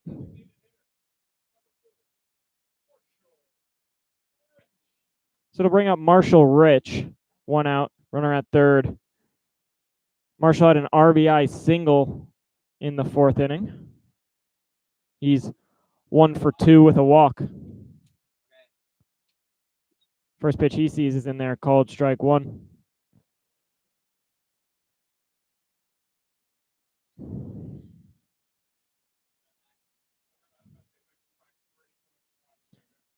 One pitch is way outside, 1-1. Henderson comes into the game 3 2/3 innings pitched, 17.17 ERA. As the 1-1 pitch is hit pretty well into right field.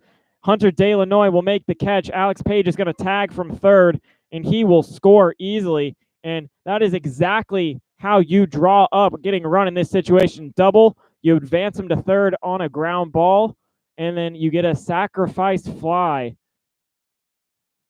Textbook way to score a run there for the Joes. Tack one more on, 9-5 lead. As Brennan Gick come to the plate. 2 outs, no one aboard. First pitch to Brennan is low, ball 1. Brennan having himself a night, 3 for 3, double, single, then a triple.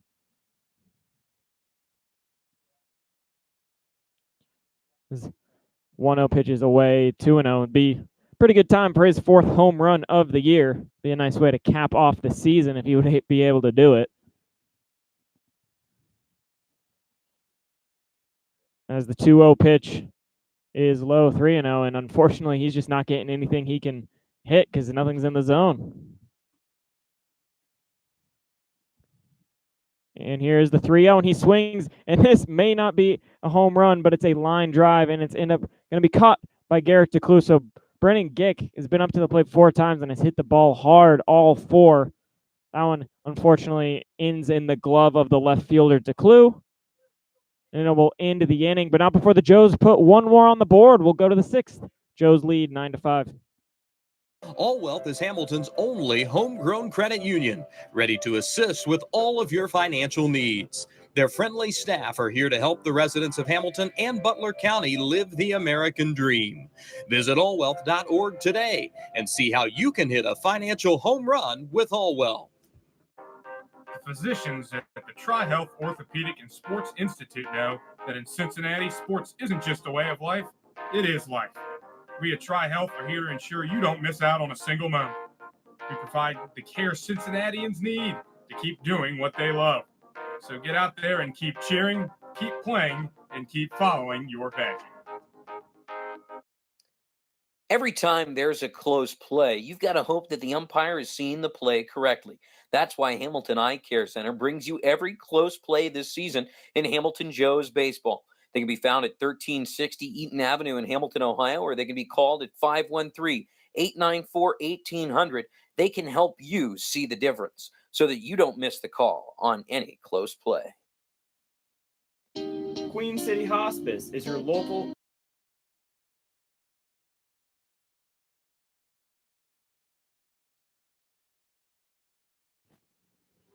Back here on the Hamilton Joes Network. It'll be the 6th inning as Shao will stay on the mound. Cody Kankler's leading off. Cody is 1 for 2, a single and a fly out to right. First pitch to him here is a great breaking ball that's just high, ball 1.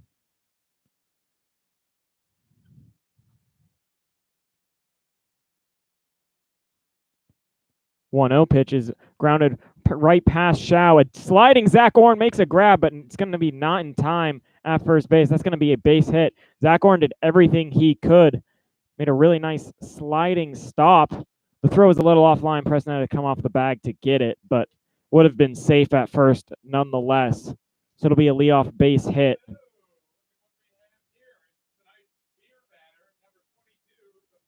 So that'll bring up the first baseman, Steven Saunders.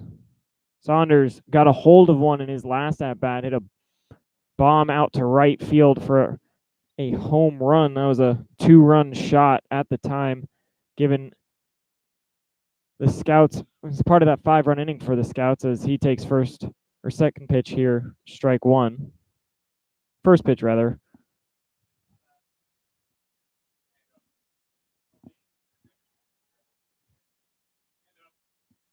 Here's the 0-1 pitch. Swung on and fouled in the parking lot, 0-2.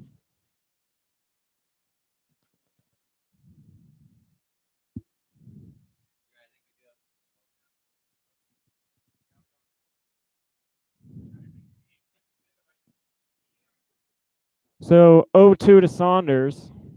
Cody Kankler takes his lead off first. And he takes off, swung on, and it's a hit and run. This is going to be a base hit into left field. Kankler's trying to go to third. Throw's going to be not in time. It'll be a single into left field for Saunders. It'll be runners on the corners and nobody out.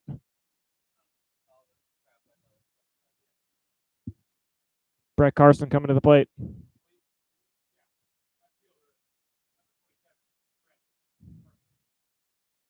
Shaw really going to have to settle in if he doesn't want to allow his second run of the season. Carson is 0 for 2, a ground out and a fly out. First pitch to him here, swung on and fouled into the parking lot. 0-1.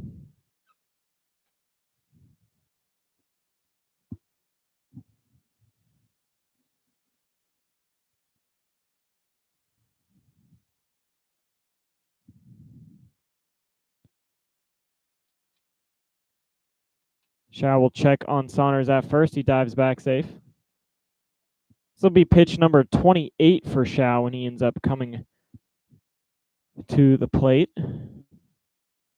Just have an arm ready in the bullpen if they need to go to it. It's the 0-1 pitch. Just misses. It was a really nice pitch, but misses somewhere. 1-1.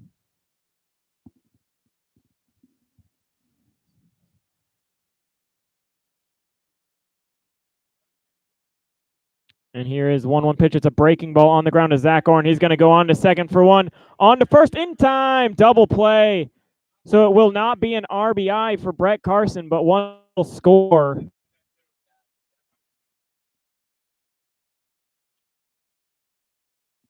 It's exactly what Shaw needed at the time. You'll gladly give up the run for the double play.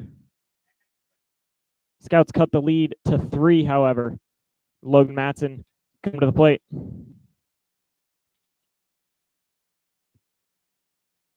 First pitch to Logan is in there, called strike 1. For Logan, he's 0 for 2, a strikeout and a ground out.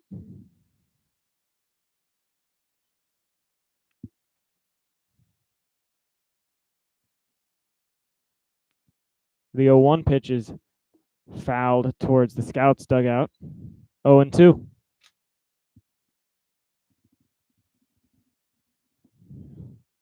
So Shaw 1 pitch away of, he did give up that run, but really the way this inning started, he'll gladly take that if he can get Matson here.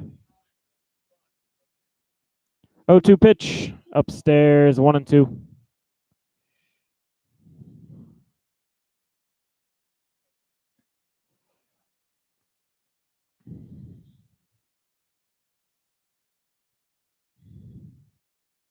And the 1-2 swung on and hit pretty well. This is going to drop into center field for a base hit. Matson takes a hard turn around first, but shut it down after the 2-out single. And that'll bring up the catcher, Rhett Geip. Geip 1 for 2. Ground out in the third and a single in the fourth. That single was erased on a double play, however.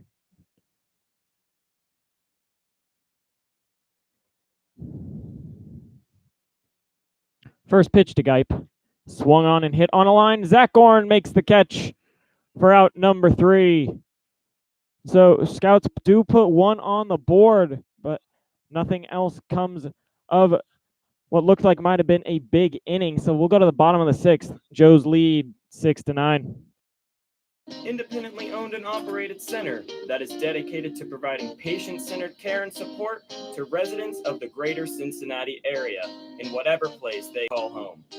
We understand that our staff is the most important aspect of our organization, and that is why we hire only the most qualified and compassionate individuals in the industry.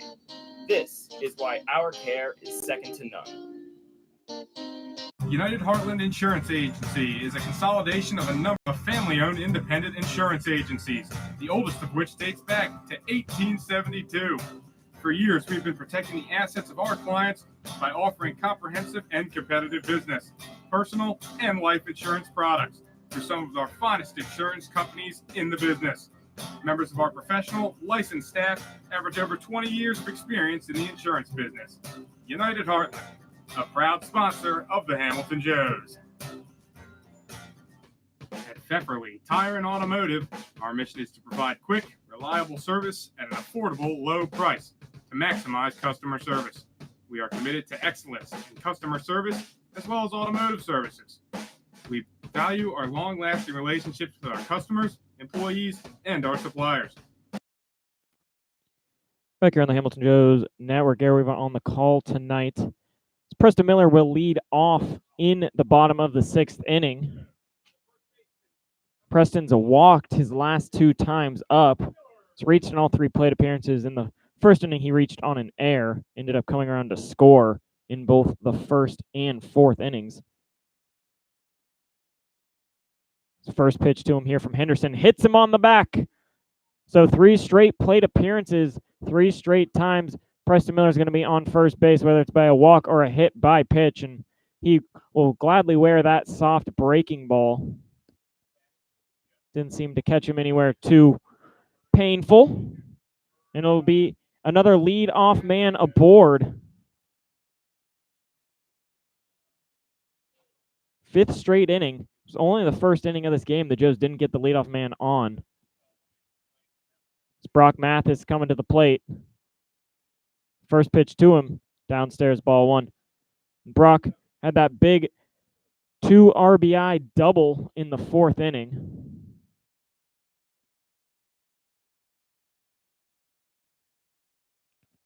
One-0 pitch to him here. Swung on and hit pretty well into left. Garrett DeClue will field it on a hop. And that'll be a single for Brock. Preston Miller unable to advance to third. He'll stand on second.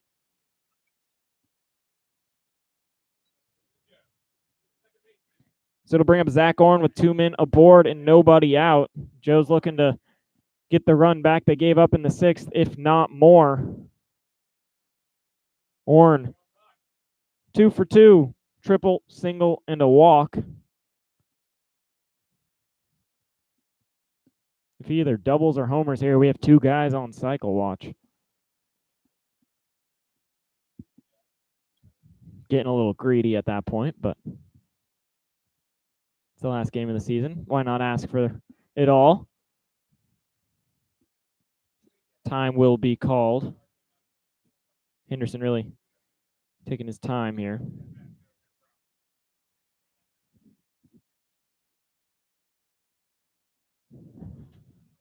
First pitch, low and away, ball 1.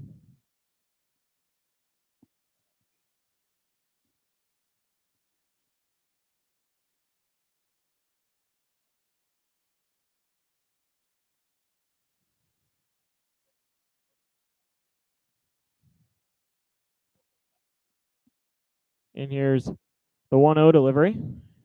And this gets past the catcher and it's going to go all the way to the backstop. Both runners will advance easily. So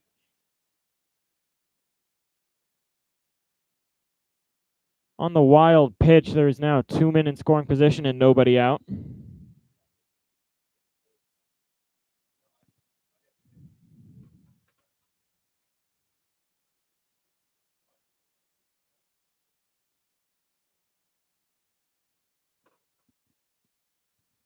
Two-0 pitch.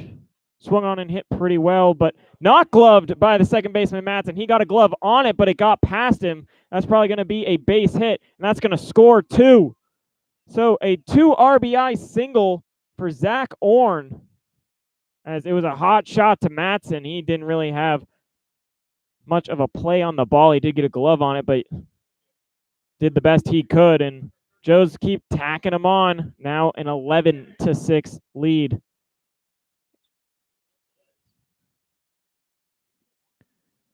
Orn now with 4 RBIs on the night. Avery Jennings at the plate. First pitch to him is low and away, ball 1. Jennings 1 for 2, single, walk, and he grounded into a double play. 1-0 pitch is in there on the inside corner at the knees, 1-1.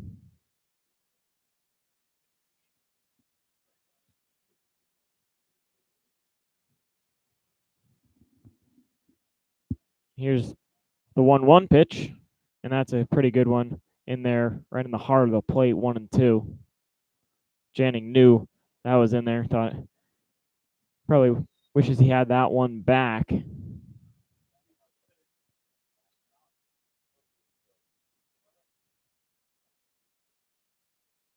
And here's the 1-2 pitch. This one's outside, 2 and 2.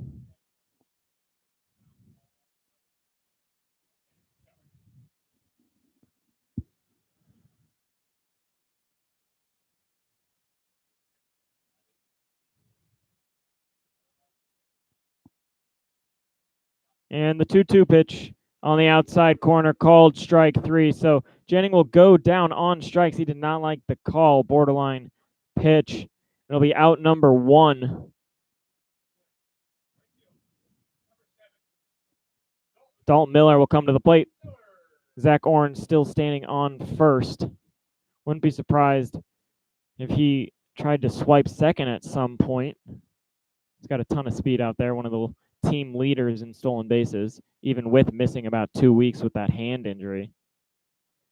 But Dalton, he's 1 for 3 with a single back in the first inning. They'll check on Oren at first. Slides back safely.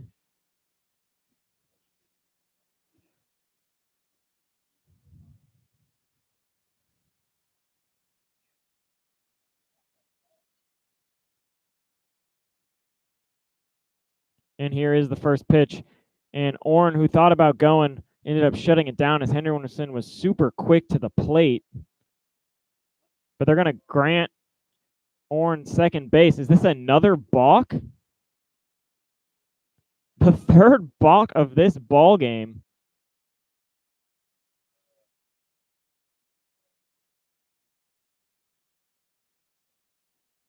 Not sure if that pitch is going to not count then. It was a balk, so pitch won't count, as Henderson never came set on the mound. This one, actually, looking back at it, you can kind of tell he tried to quick pitch so Oren wouldn't get a good jump trying to steal second, but he never came set. As now the first pitch to Dalton Miller is a breaking ball in there, strike 1. And we have seen 3 balks tonight, 4 balks in the past 2 games. They've been all 4 balks we've seen all season. As runner now in scoring position. 0-1 pitch, swung on, just foul down the third baseline a little early. 0-2.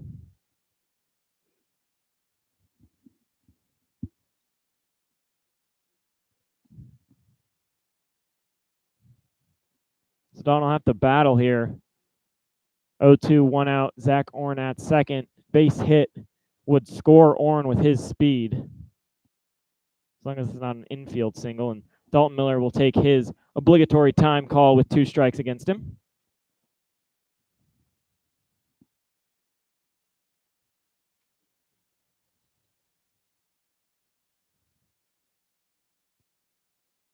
Henderson will come set. And here's the 0-2 pitch. And this one hits Dalton Miller.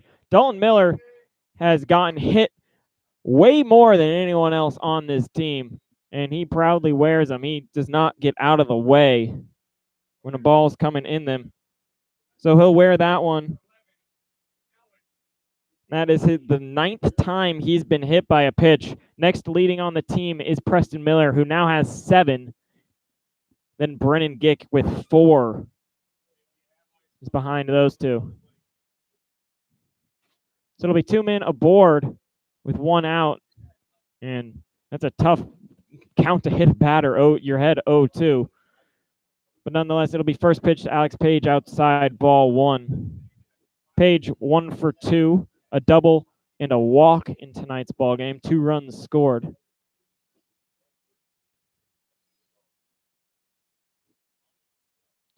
The 1-0 pitch, big swing and a miss, 1-1.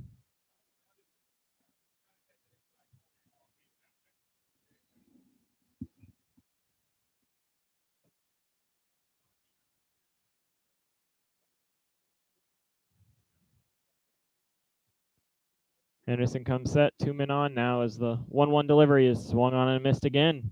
1-2.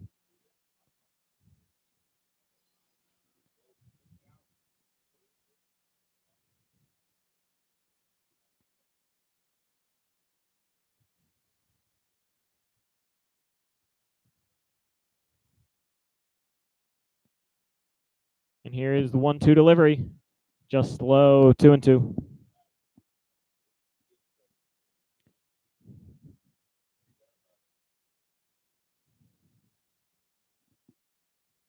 Page was in a deep count in the 4th inning. He was able to work it full and end up working a walk. See what he does here. Is count now at 2-2, and 2-2 pitch swung on and missed for the strikeout. Back to back, not back to back. There's that early hit by pitch, but Henderson really settling in as 2 strikeouts, his first 2 of the game. Here to Avery Janning and now Alex Page. As Logan Thomason, the only guy for the Joes that hasn't reached base, comes to the plate. The only other guy without a hit is Preston Miller, but he's walked twice and been hit by a pitch, so he's been on base 3 times. He was on base 4 times. As this pitch gets past the catcher and both runners will advance. Yeah, Preston Miller actually has been on base 4 times as he did reach on that air. But nonetheless, that first pitch to LT was low and away and got all the way to the backstop. Both runners advancing. Ball 1 rather. And big swing and a miss. Logan goes down to a knee. Took a big hack at that one. It'll even the count 1-1. Got a big opportunity here. A lot of speed on the bases. 2 men in scoring position. Trying to get another 2-out run production event as this pitch is low, 2-1. Joseph done really well scoring runs with 2 outs.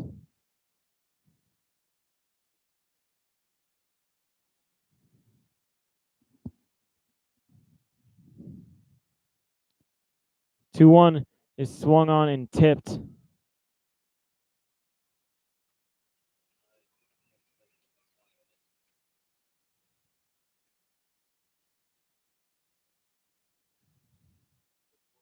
And no, they say he swung and missed, did not get a piece of that. Swung at the ball in the dirt. And so with the ball getting past the catcher, that's going to score a run. So the pass ball by the catcher, the ball was not tipped. And being smart and active on the base paths, coming around to score was Zach Orn to give the Joes their 12th run of this game.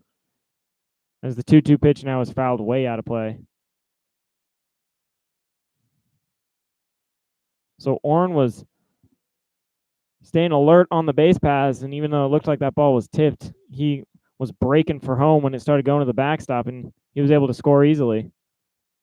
Dalton Miller also advanced to third, so he's standing there. 2-2 pitch to Logan Thomason. This one's a little bit low, 3-2.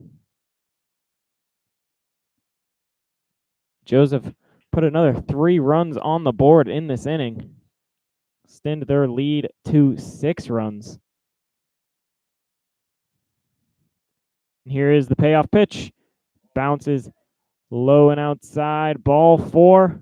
So it'll be a 2-out walk to Logan, and now every Joe's batter has reached base at least once. As Marshall Rich has come to the plate.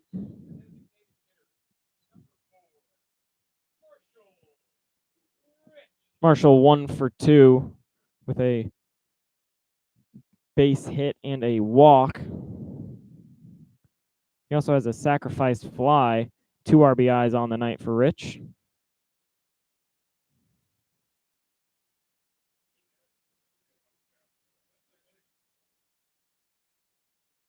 Time will be called.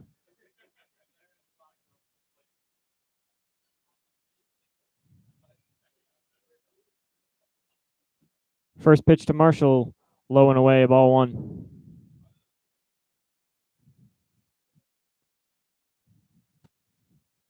Henderson's pretty quick to the plate, but Logan Thomason's got a ton of speed, and with a guy on third, they might not try and throw down if he attempts a stolen base here.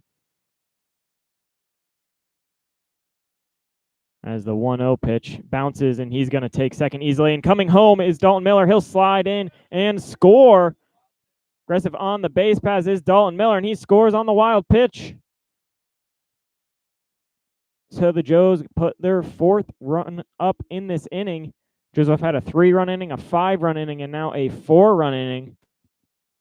But they're hoping for more as Logan Thomason now in scoring position for Marshall Rich, who's ahead in the count as well. 2-0.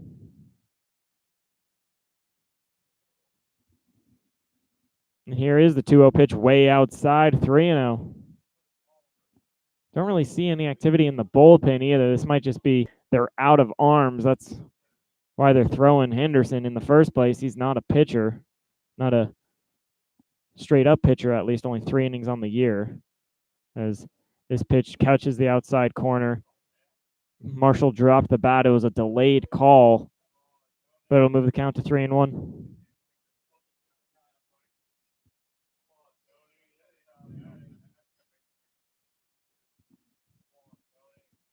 So see if Marshall gets something to hit 3-1.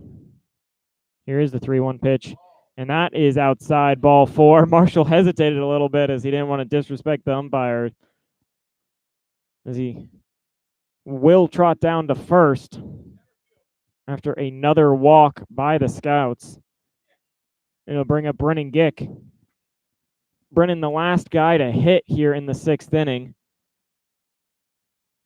8 walks for the Joes tonight. 5 were from the starter Landrum, as this is first pitch swung and missed by Gick. 5 by Landrum, 1 by Willis, and now 2 by Henderson. There's also been a couple of hit batters in this game, 2 in this inning.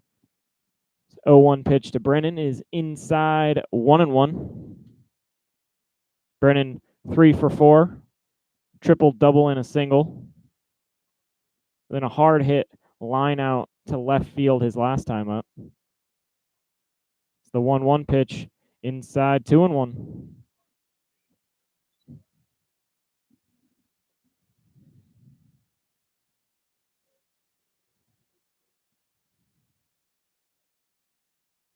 The 2-1 pitch swung on and fouled into the parking lot, 2-2. Joes do have some activity in the pen, so we may not see Shao in the 7th inning. He has been sitting for quite a while. There's been a lot of time in between innings in this appearance for him. 2-2 pitch to Brennan. Swung on and fouled back. He'll stay alive.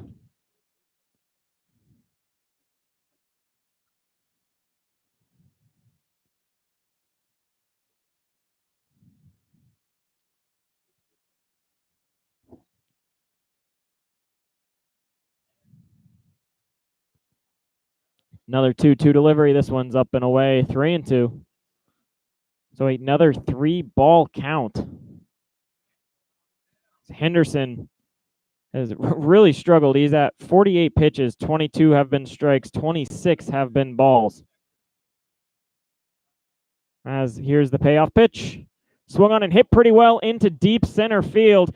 Carson's going back. He'll backtrack, and he'll make the catch at about a step in front of the warning track. Brennan Gick has come to the plate 5 times and hit the ball hard 5 times. We will go to the 7th inning. Joes lead 13-6. By using the latest technology in the automotive service industry, there's rarely a problem we can't solve. We hold ourselves to the highest levels of honesty and integrity to earn and sustain your trust as a loyal customer. Family owned and operated since 1994. Fort Hamilton Hospital is a full-service community hospital that continues to lead the way to better health in the Butler County area, serving patients from Fairfield, Oxford, Cincinnati, and Middletown. We combine modern technology, highly skilled physicians with a friendly, caring staff. Fort Hamilton Hospital, serving you since 1929 and a proud sponsor of your Hamilton Joes. Butler County Mental Health and Addiction Recovery Services, in partnership with the community, is here to provide comprehensive recovery-oriented system of care and prevention. In addition, we continuously improve the quality of life of Butler County citizens through the support of addiction and mental health recovery services. Butler County Mental Health and Addiction Recovery, a proud sponsor of your Hamilton Joes. M&G Body Shop is your one-stop shop for car repair. Woman-owned and family-operated collision repair center. They can be reached at 513-851-9056 or can be found online at mgbody.com. A proud sponsor of the Hamilton Joes. Back here for the 7th inning. New pitcher on the mound for the Joes will be Kurt Lang. Shao ends up going 3 1/3, allowed 4 hits, 1 run. It was earned, struck out 1 in the 12 batters that he faced. So we'll see what Kurt Lang's got tonight. It's been a tale of two tapes for him. He's either been really dominant or really struggled. It's been the command at times that it's gotten him into that trouble. Down in counts, walking batters, as Brandon Wilson Jr. will lead off. He's 1 for 2 with a run scored tonight, as the first pitch he sees is in there, called strike 1.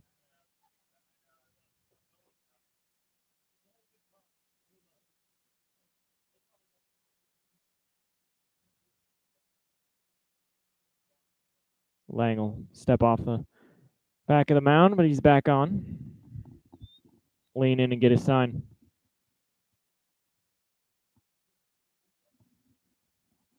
Oh, 1 pitch, swung on and missed, 0-2.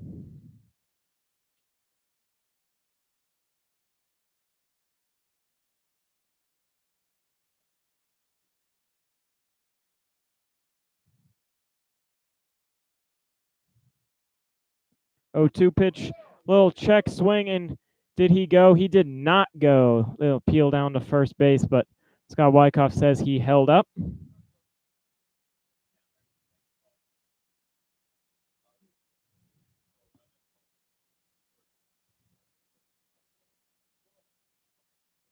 Count at 1-2, and here's the 1-2 pitch. It's a breaking ball that he checks his swing, and he did not go again. So it'll move the count to 2-2.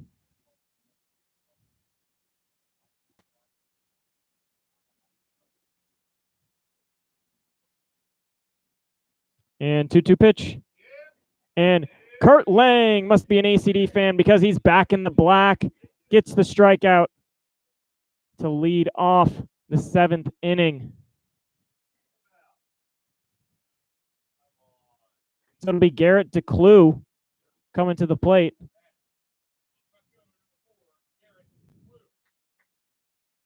DeClue, we saw pitching last night. This is his first at big swing and a miss in the first pitch. This is DeClue's 5th at bat, rather. He's 0 for 4 with 1 strikeout in his previous 4 plate appearances. So the 0-1 to him here is outside of 1-1.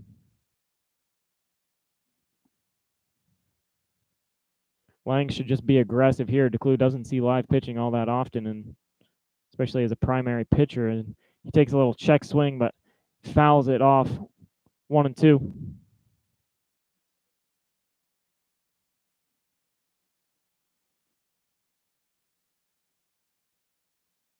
So Lang looking to get his second strikeout, the 1-2 delivery. A breaking ball swung on and missed. Strike number 3. And Lang looks strong here through the first 2 batters. As Jackson Henderson will come to the plate.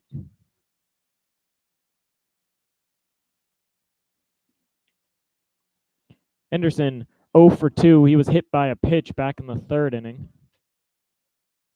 First pitch to him, big swing and a miss, strike 1.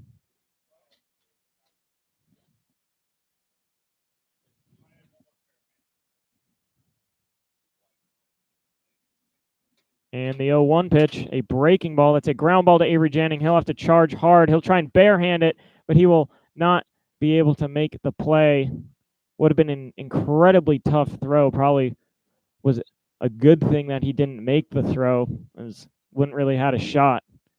It was basically a perfectly placed bunt down the third baseline that'll go as a base hit, infield single for Henderson, as Hunter Delanoy will come to the plate.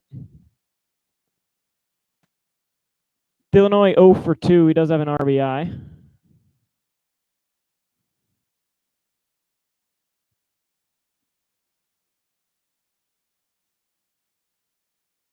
First pitch to him here, low and away, ball 1. RBI was on a sacrifice fly back in the 3rd inning.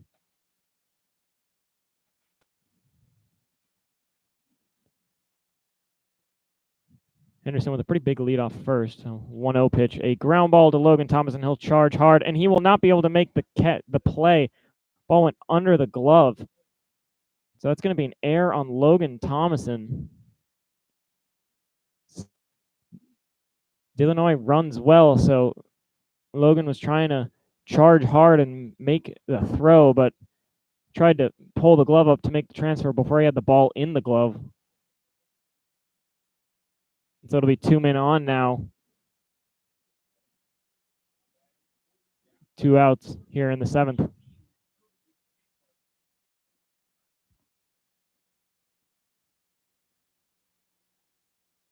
It'll be Cody Kankler's coming to the plate. 2 for 3 for him tonight. 2 runs scored. Singled in the 3rd and singled in the 6th. He had an RBI on that single in the 3rd inning.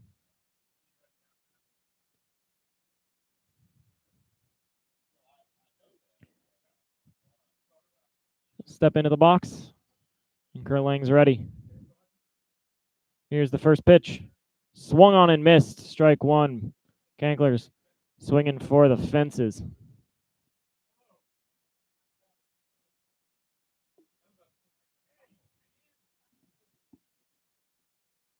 Lang has pitched pretty well. There is 2 men aboard, but it's not really his fault as the 0-1 pitch just misses 1-1. First one was an infield single, but it was weak contact. That was just well placed on the hit. And then the last batter, just error by LT, which you don't see too often, as another big cut and a miss. 1-2.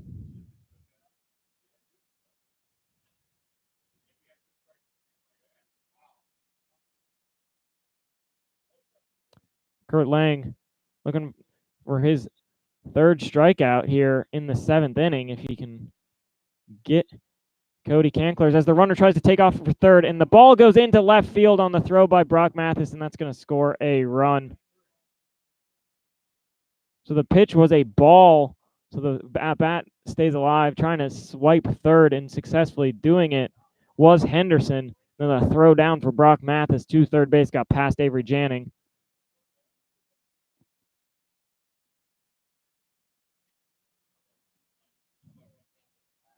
So it'll be an error on Brock Mathis on the throw. Count at 2-2. 2-2 is a ground ball just foul down the 3rd baseline. Delanoy got to 2nd base as well. It was a double steal. So he's in scoring position.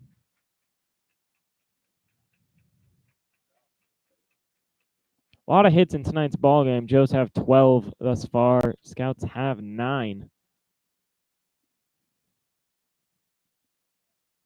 As 2-2 pitch. Breaking ball on the inside corner, called strike 3. So Kurt Lang ends up striking out 3 batters here in the 7th inning. 1 run will score. It'll be unearned. We'll go to the bottom of the 7th inning. Joe's lead 13-7. The Greater Miami Valley YMCA. When communities get better, the world gets better. Discover how we positively impact the nation and how you can help us, one neighborhood at a time. The Greater Miami Valley Y, your local stop for building a healthy spirit for mind and body for all. Pate Appliance Services have given you 61 years of phenomenal service for any appliance that you need. With flexible scheduling, automated reminders, state-of-the-art service, and an A+ customer satisfaction rating from the Better Business Bureau, Pate Appliance Services is there for you. They can be reached at 513-863-4700 or found online at pateappliance.com. At Smoothie King, we believe the best ingredients come from nature. That's why we keep adding more whole fruits and vegetables to our smoothies to help you get more out of every sip. At Smoothie King, we've added real whole raspberries bursting with fresh, crisp flavor just in time for summer. Try an angel food raspberry or Greek yogurt raspberry smoothie for a limited time only. Enjoy whole raspberries at any of the 8 Cincinnati area Smoothie King locations. Smoothie King, smoothies with a purpose. Proud partner of the Hamilton Joes. Come curious and leave inspired. The Fitton Center for Creative Arts isn't just a building, it's an experience. We are a nonprofit community arts organization that has been a part of the Hamilton community for over 20 years. Visit us soon to see what we have to offer. Learn something new in one of our art classes or workshops that are open to students of all ages. Back here on the Hamilton Joes Network, new pitcher on the mound will be moving from shortstop to the mound, Cody Canklers. Moving from the mound to third base will be Jackson Henderson, and moving from third base to shortstop will be Brandon Wilson Jr. So Canklers now on the mound. The first guy he will face will be Preston Miller. First pitch to Miller is in there on the outside corner, called strike one. For Preston, he's technically 0 for 1, but he's scored 3 runs as this pitch is in there, 0-2. He's scored 3 runs and reached base in all 4 plate appearances, 2 walks, a hit by pitch, and then reached on an error. The 0-2 pitch in the dirt. Couldn't get the chase, 1-2. Talked about it earlier in the game. Cankler is one of the better pitchers for the Scouts.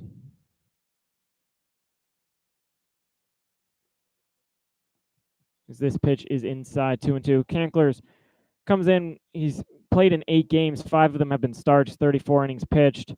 He's struck out 23, walked 11, ERA at 2.44. The 2-2 pitch is a breaking ball in there on the inside corner, called strike 3. That's the exact same place that Kurt Lang got the strikeout to end the last inning. So it'll be a pinch hitter. It's Brock Mathis is done for the season, and pinch hitter will be Zach Wilson.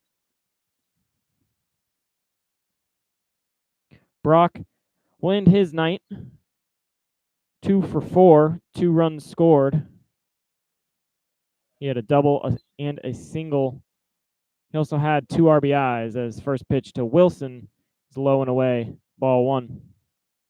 For Wilson, be nice if he could get a hit or 2 if he gets 2 plate appearances here tonight, as his average is sitting right at the 100 mark. He's 3 for 30 on the year. The 1-0 pitch to him, big swing and a miss, 1-1.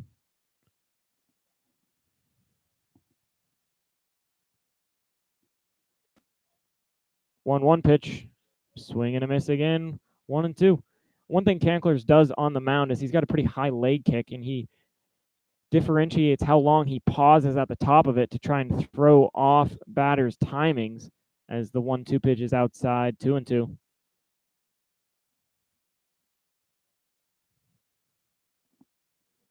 And here is the 2-2 pitch. Swung on a high chopper that was fouled off of Wilson's foot. Or maybe not. They're going to call him out. Wilson did not run. Not entirely sure what he thought happened. But he didn't have much of a complaint about it going off his foot. He just didn't run. He probably would have had a chance to beat that out. It was a really high chopper, and it was a pretty bad throw by Henderson that pulled Saunders off the bag, but he never left the batter's box, but it'll be out number 2. Zach Orn at the plate. Orn having himself a night. 3 for 3, 3 runs scored, and a walk. He also has 4 RBIs as first pitch is low, ball 1. Triple and 2 singles for those 3 hits to Zach. The 1-0 pitch is swung on and fouled straight back. And Orn not very happy because he was still getting ready in the box when that pitch was delivered. He was pretty upset that Hill allowed that pitch to be delivered as he was calling time. Nonetheless, here's the 1-1 delivery. Pitch is high, 2-1, and now when Cankos took a big pause at the bottom of the leg kick. If you're able to do that and continue your pitch consistency, that's a pretty dangerous and useful tool in your game as a pitcher. As 2-1 is upstairs, 3-1.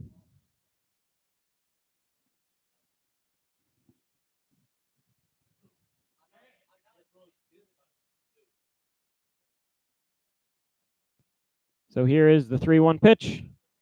Swung on and missed. 3-2. Orn took a big hack at that one, and it'll move the count full.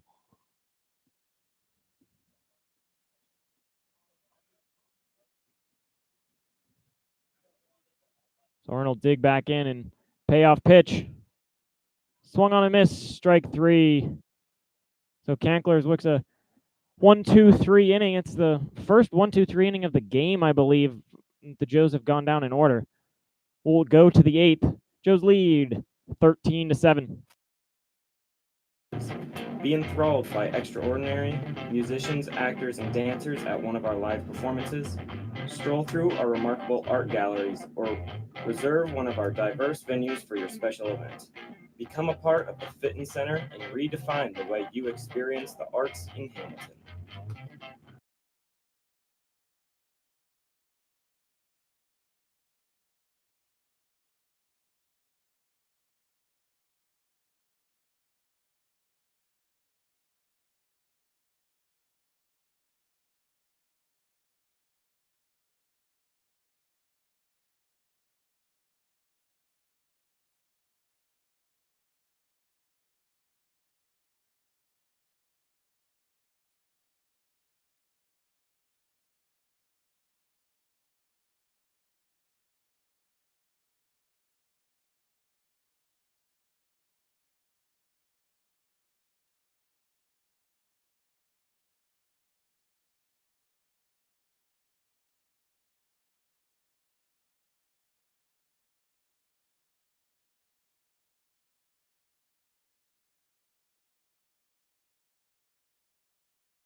At Pfefferly Tire.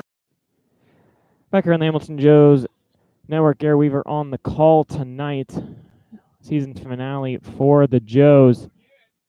As new pitcher on the mound for the Joes will be London DeMuth.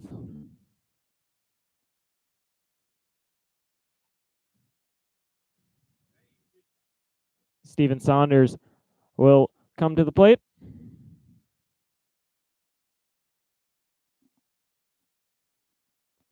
First pitch to him. Ground ball. Zach Orn will range over. He'll make the grab on to first in time. For out number 1, good range there from Orn to get Saunders. And that will bring up Brett Carson.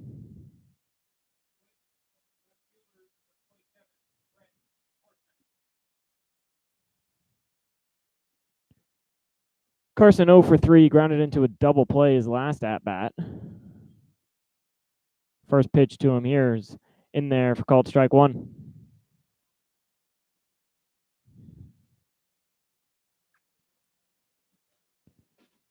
And the 0-1 pitch, that one just misses 1-1.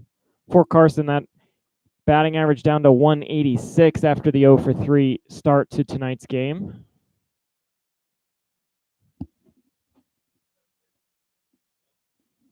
And here's the 1-1 pitch from DeMuth. Foul ball down the third baseline. 1-2.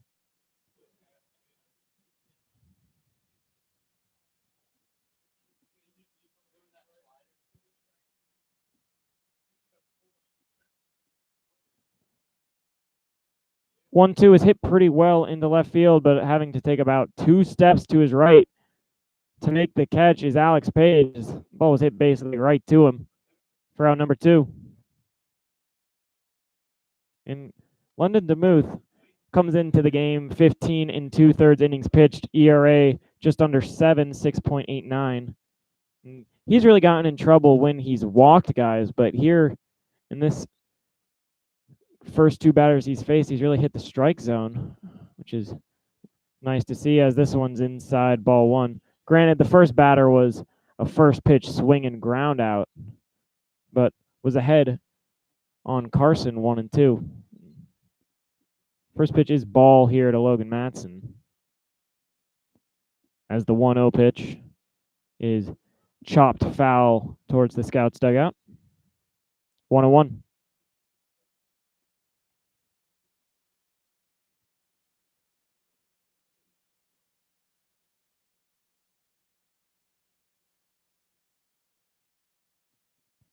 One pitch is way outside. Wilson had to kind of lay out to stop that one from going to the backstop. 2-1.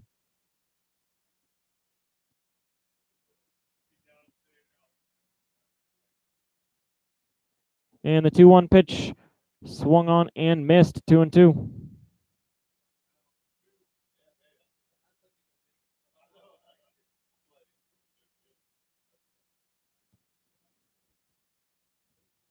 Time is called at the plate.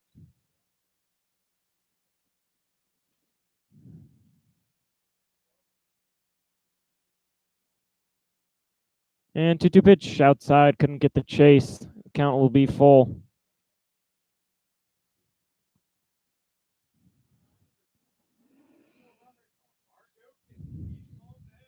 And the 3-2 pitch, ground ball to Logan Thomas, and he'll charge, fielded on 2 hops, on to first in time for out number 3. So a nice inning of work from London DeMuth.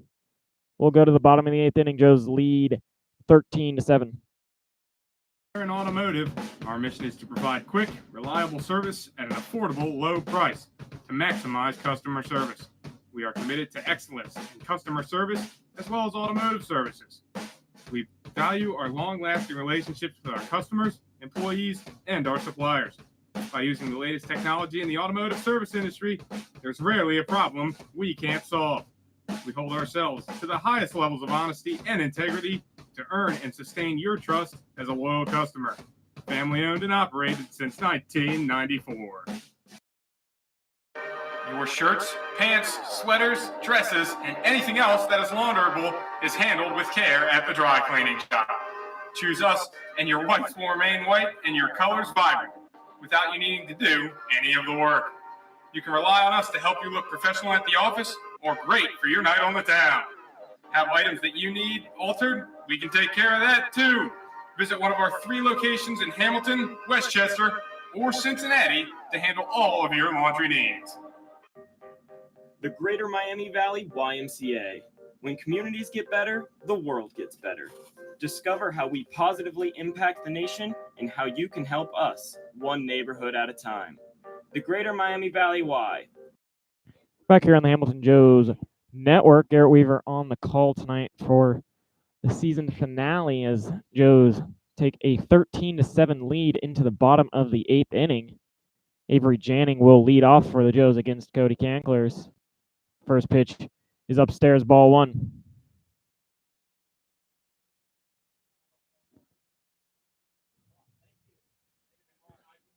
This one is big swing and a foul tip.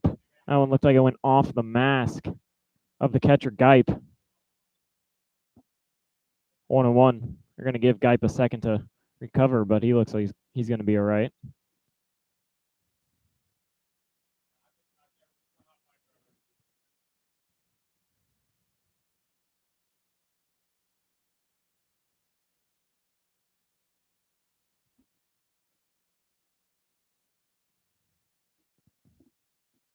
McGuipe is all right, and he's back.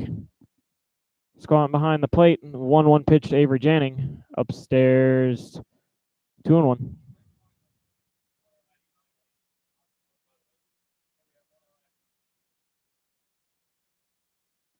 2-1 pitch is on the outside corner, 2-2.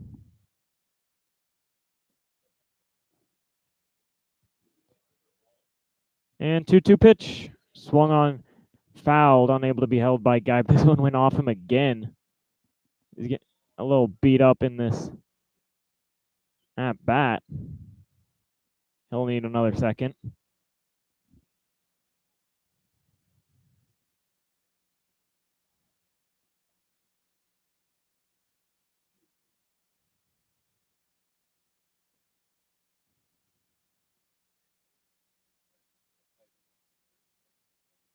And home plate umpire will wipe off the plate, even though it's not a dirt field. Just get a couple of the turf pellets off, waste a little more time as everything's set. And another 2-2 pitch, and this is going to be a base hit up the middle for Avery Janning. So another lead-off man aboard. I believe that is 6 of the 8 innings for the Joes. Just the first inning, and then in the 7th inning, that Joes didn't get the leadoff guy aboard.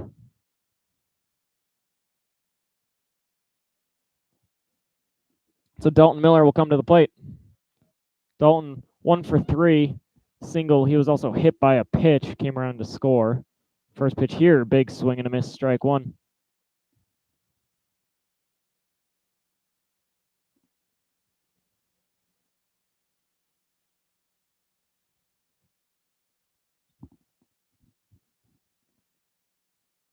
Oh, 1 pitch is fouled out of play down the right field line. 0-2.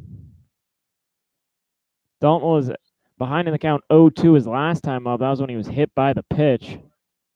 His other at bats, he was really aggressive, swinging at either the first or second pitch, as he'll take as a 2-strike time call.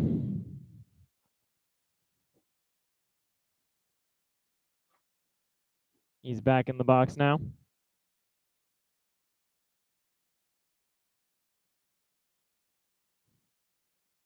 And Cankler's come set. Here is the 0-2 pitch. Swung on a ground ball, just foul down the third baseline. Third base coach AG will make the grab out there. Count to stay at 0-2.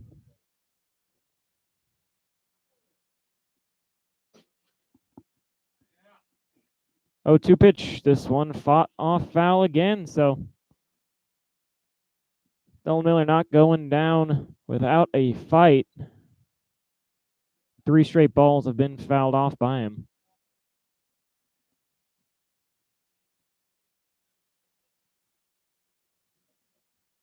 And the 0-2, this one's popped up in foul territory. It's drifting, and this one is going to get out of play. Saunders was making a run for it, but ran out of space out there down the right field line.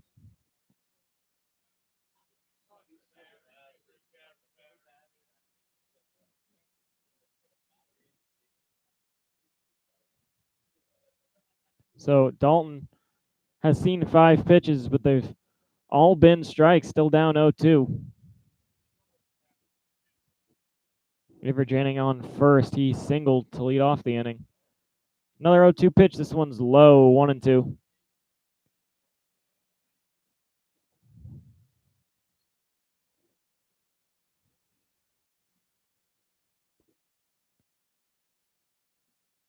And the 1-2 delivery swung on, foul tipped, and held by Gipe.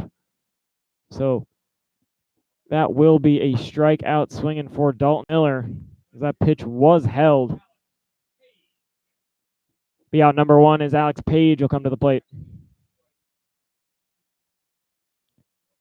Page has had a decent ball game. He's 1 for 3. He also walked, doubled, and scored 2 runs. First pitch he sees here is in there, called strike 1.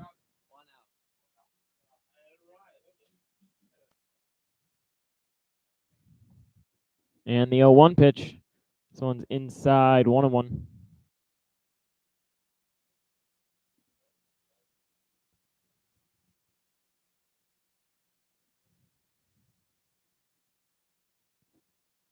1-1 is fouled off the mask of Geip. He's kind of taking a beating.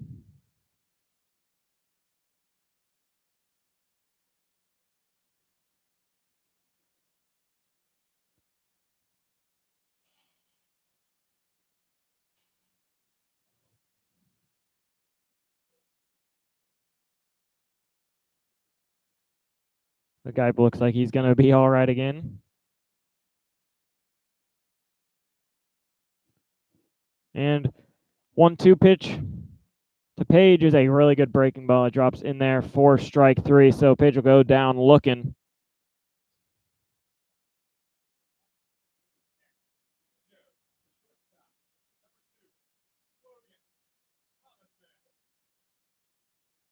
That'll bring up LT here with 2 outs and a man aboard.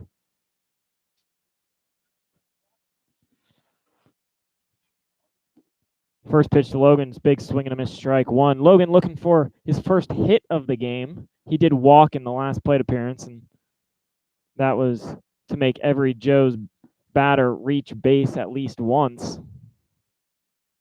This is the 0-1 pitch. No, this one misses low, 1-1. He and Preston are the only ones without a hit in the starting lineup. Zach Wilson subbed in. He does not have a hit yet, but he's only had 1 at bat. As the 1-1 pitch is a weak ground ball, Cody Canklers is up to it quickly on to first in time. It was a good play by Cody. Field his position well. So we will go into the 9th inning. Joes need 3 more outs to end the season on a high note. Lead 13-7. Your local stop for building a healthy spirit for mind and body for all. No matter what you're looking for in a gym, Planet Fitness has a membership option made for you. All Planet Fitness memberships enjoy unlimited access to their home club and the support of our friendly, knowledgeable staff anytime you need it. It is our goal to provide a clean, safe, welcoming environment for anyone who walks through our door, and all the equipment, amenities, and support you need once you're here. Planet Fitness, the judgment-free zone. Your AAA store has moved to a new location in Hamilton. 2870 Menards Boulevard in Fairfield Township is your new home for all your travel, insurance, and attraction ticket needs. AAA has great member deals on everything you need for a great vacation. Visit AAA today in Fairfield Township to join America's largest motor club organization or online at AAA.com. Butler County Mental Health and Addiction Recovery Services, in partnership with the community, is here to provide comprehensive recovery-oriented system of care and prevention. In addition, we continuously improve the quality of life of Butler County citizens through the support of addiction and mental health recovery services. Butler County Mental Health and Addiction Recovery, a proud sponsor of your Hamilton Joes. United Floor Fashions has a dedication to the kind of craftsmanship and attention to detail that has earned it a reputation for people and products that you can rely on year after year. United Floor Fashions, people you can trust, products you can rely on, prices you can afford, and installation that's unsurpassed. Back here, and what will most likely be the final half inning of the season, as new pitcher on the mound for the Joes will be Josh Gaynor. Gaynor, you don't typically see in situations like this, usually a save guy for the Joes, but it's the last game of the year, so might as well, as he'll face catcher Rhett Geip leading off here in the 9th. And his first pitch to Geip is a chopper that stays fair, fielded by Preston Miller for out number 1. And that will bring up the shortstop now. He moved from third base to short, Brandon Wilson Jr. Wilson's having an okay game. He's 1 for 3 with 1 run scored. He did ground into a double play, or line into a double play rather, as first pitch to him is outside 1-0. The double play was a line drive to Logan Thomason at short, which he caught, who then he threw on to first to double up Geip, who kind of made a base running blunder and was going on the line drive. As this pitch is back up the middle, Orn's going to have a really tough play. He gloves it on to first. Not in time. Just beating it out is Wilson. That was a great play from Zach Orn. Bang, bang play at first does not go the way of Orn. Would have been a nice way to end the year. But nonetheless, it'll be a 1-out single as Garrett DeClue will come to the plate. He's 0 for 1 after coming into left field with a strikeout. He takes first pitch in there, called strike one. This is the 10th hit of the game for the Scouts. A lot of hits in tonight's ball game, 23 combined. The 0-1 pitch outside, 1-1.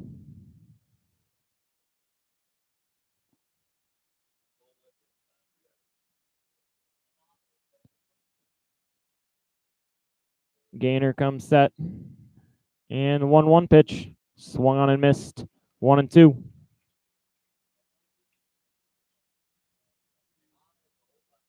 Wilson, decent base stealer rather. He's attempted 9 and he has been successful 7 times. His 1-2 pitch swung on and missed. Strike number 3.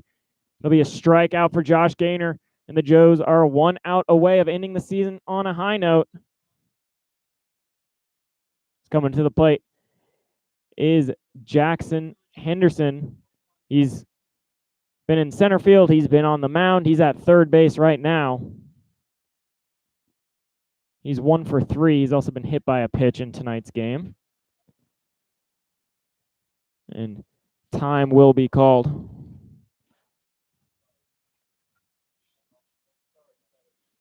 Henderson's back in the box, and first pitch to him from Gainer. This is a good one right down the middle, strike one. Gainer came into this appearance with a 2.28 ERA in 23 2/3 innings pitched. He's had a really great season for the Joes. He and Jake Cates were kind of the closers for this team.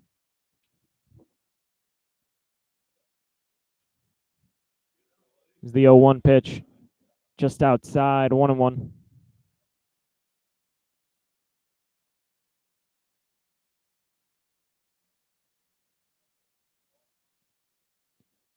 The 1-1 pitch, swung on and missed, 1-2. We are 1 strike away.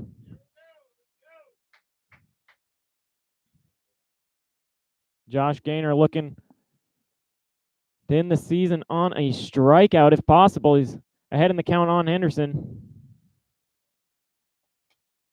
1-2 pitch, swung on a ground ball right back to Gainer. Really good play. He stabs at it, throws on to first in time for out number 3. And that is the ball game, and that is the season.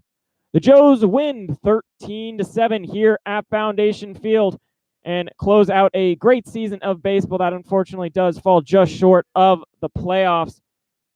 The Joes will finish the year 22-18. And really a great effort out here, as you knew you were eliminated coming into the night, but you did not give in. You did not come out feeling sorry for yourselves. You came out and you dominated for the most part in this game. 13 runs on 13 hits. And that will do it. Player of the game in tonight's game is a lot of guys you could probably give it to, but there's one guy that's going to stand out if you look at the box score, and that's Zach Orn. Orn, 3 for 4, 3 runs scored, 4 RBIs, and a walk. Orn getting that batting average up to .330 to end the season. Just absolutely beautiful job by him. And so that will do it for us this season, and that will do it for me and Mark McClure. We do thank you guys for listening to us all the way through. For Mark McClure, Garrett Weaver signing off one last time. Thank you, and have a great night.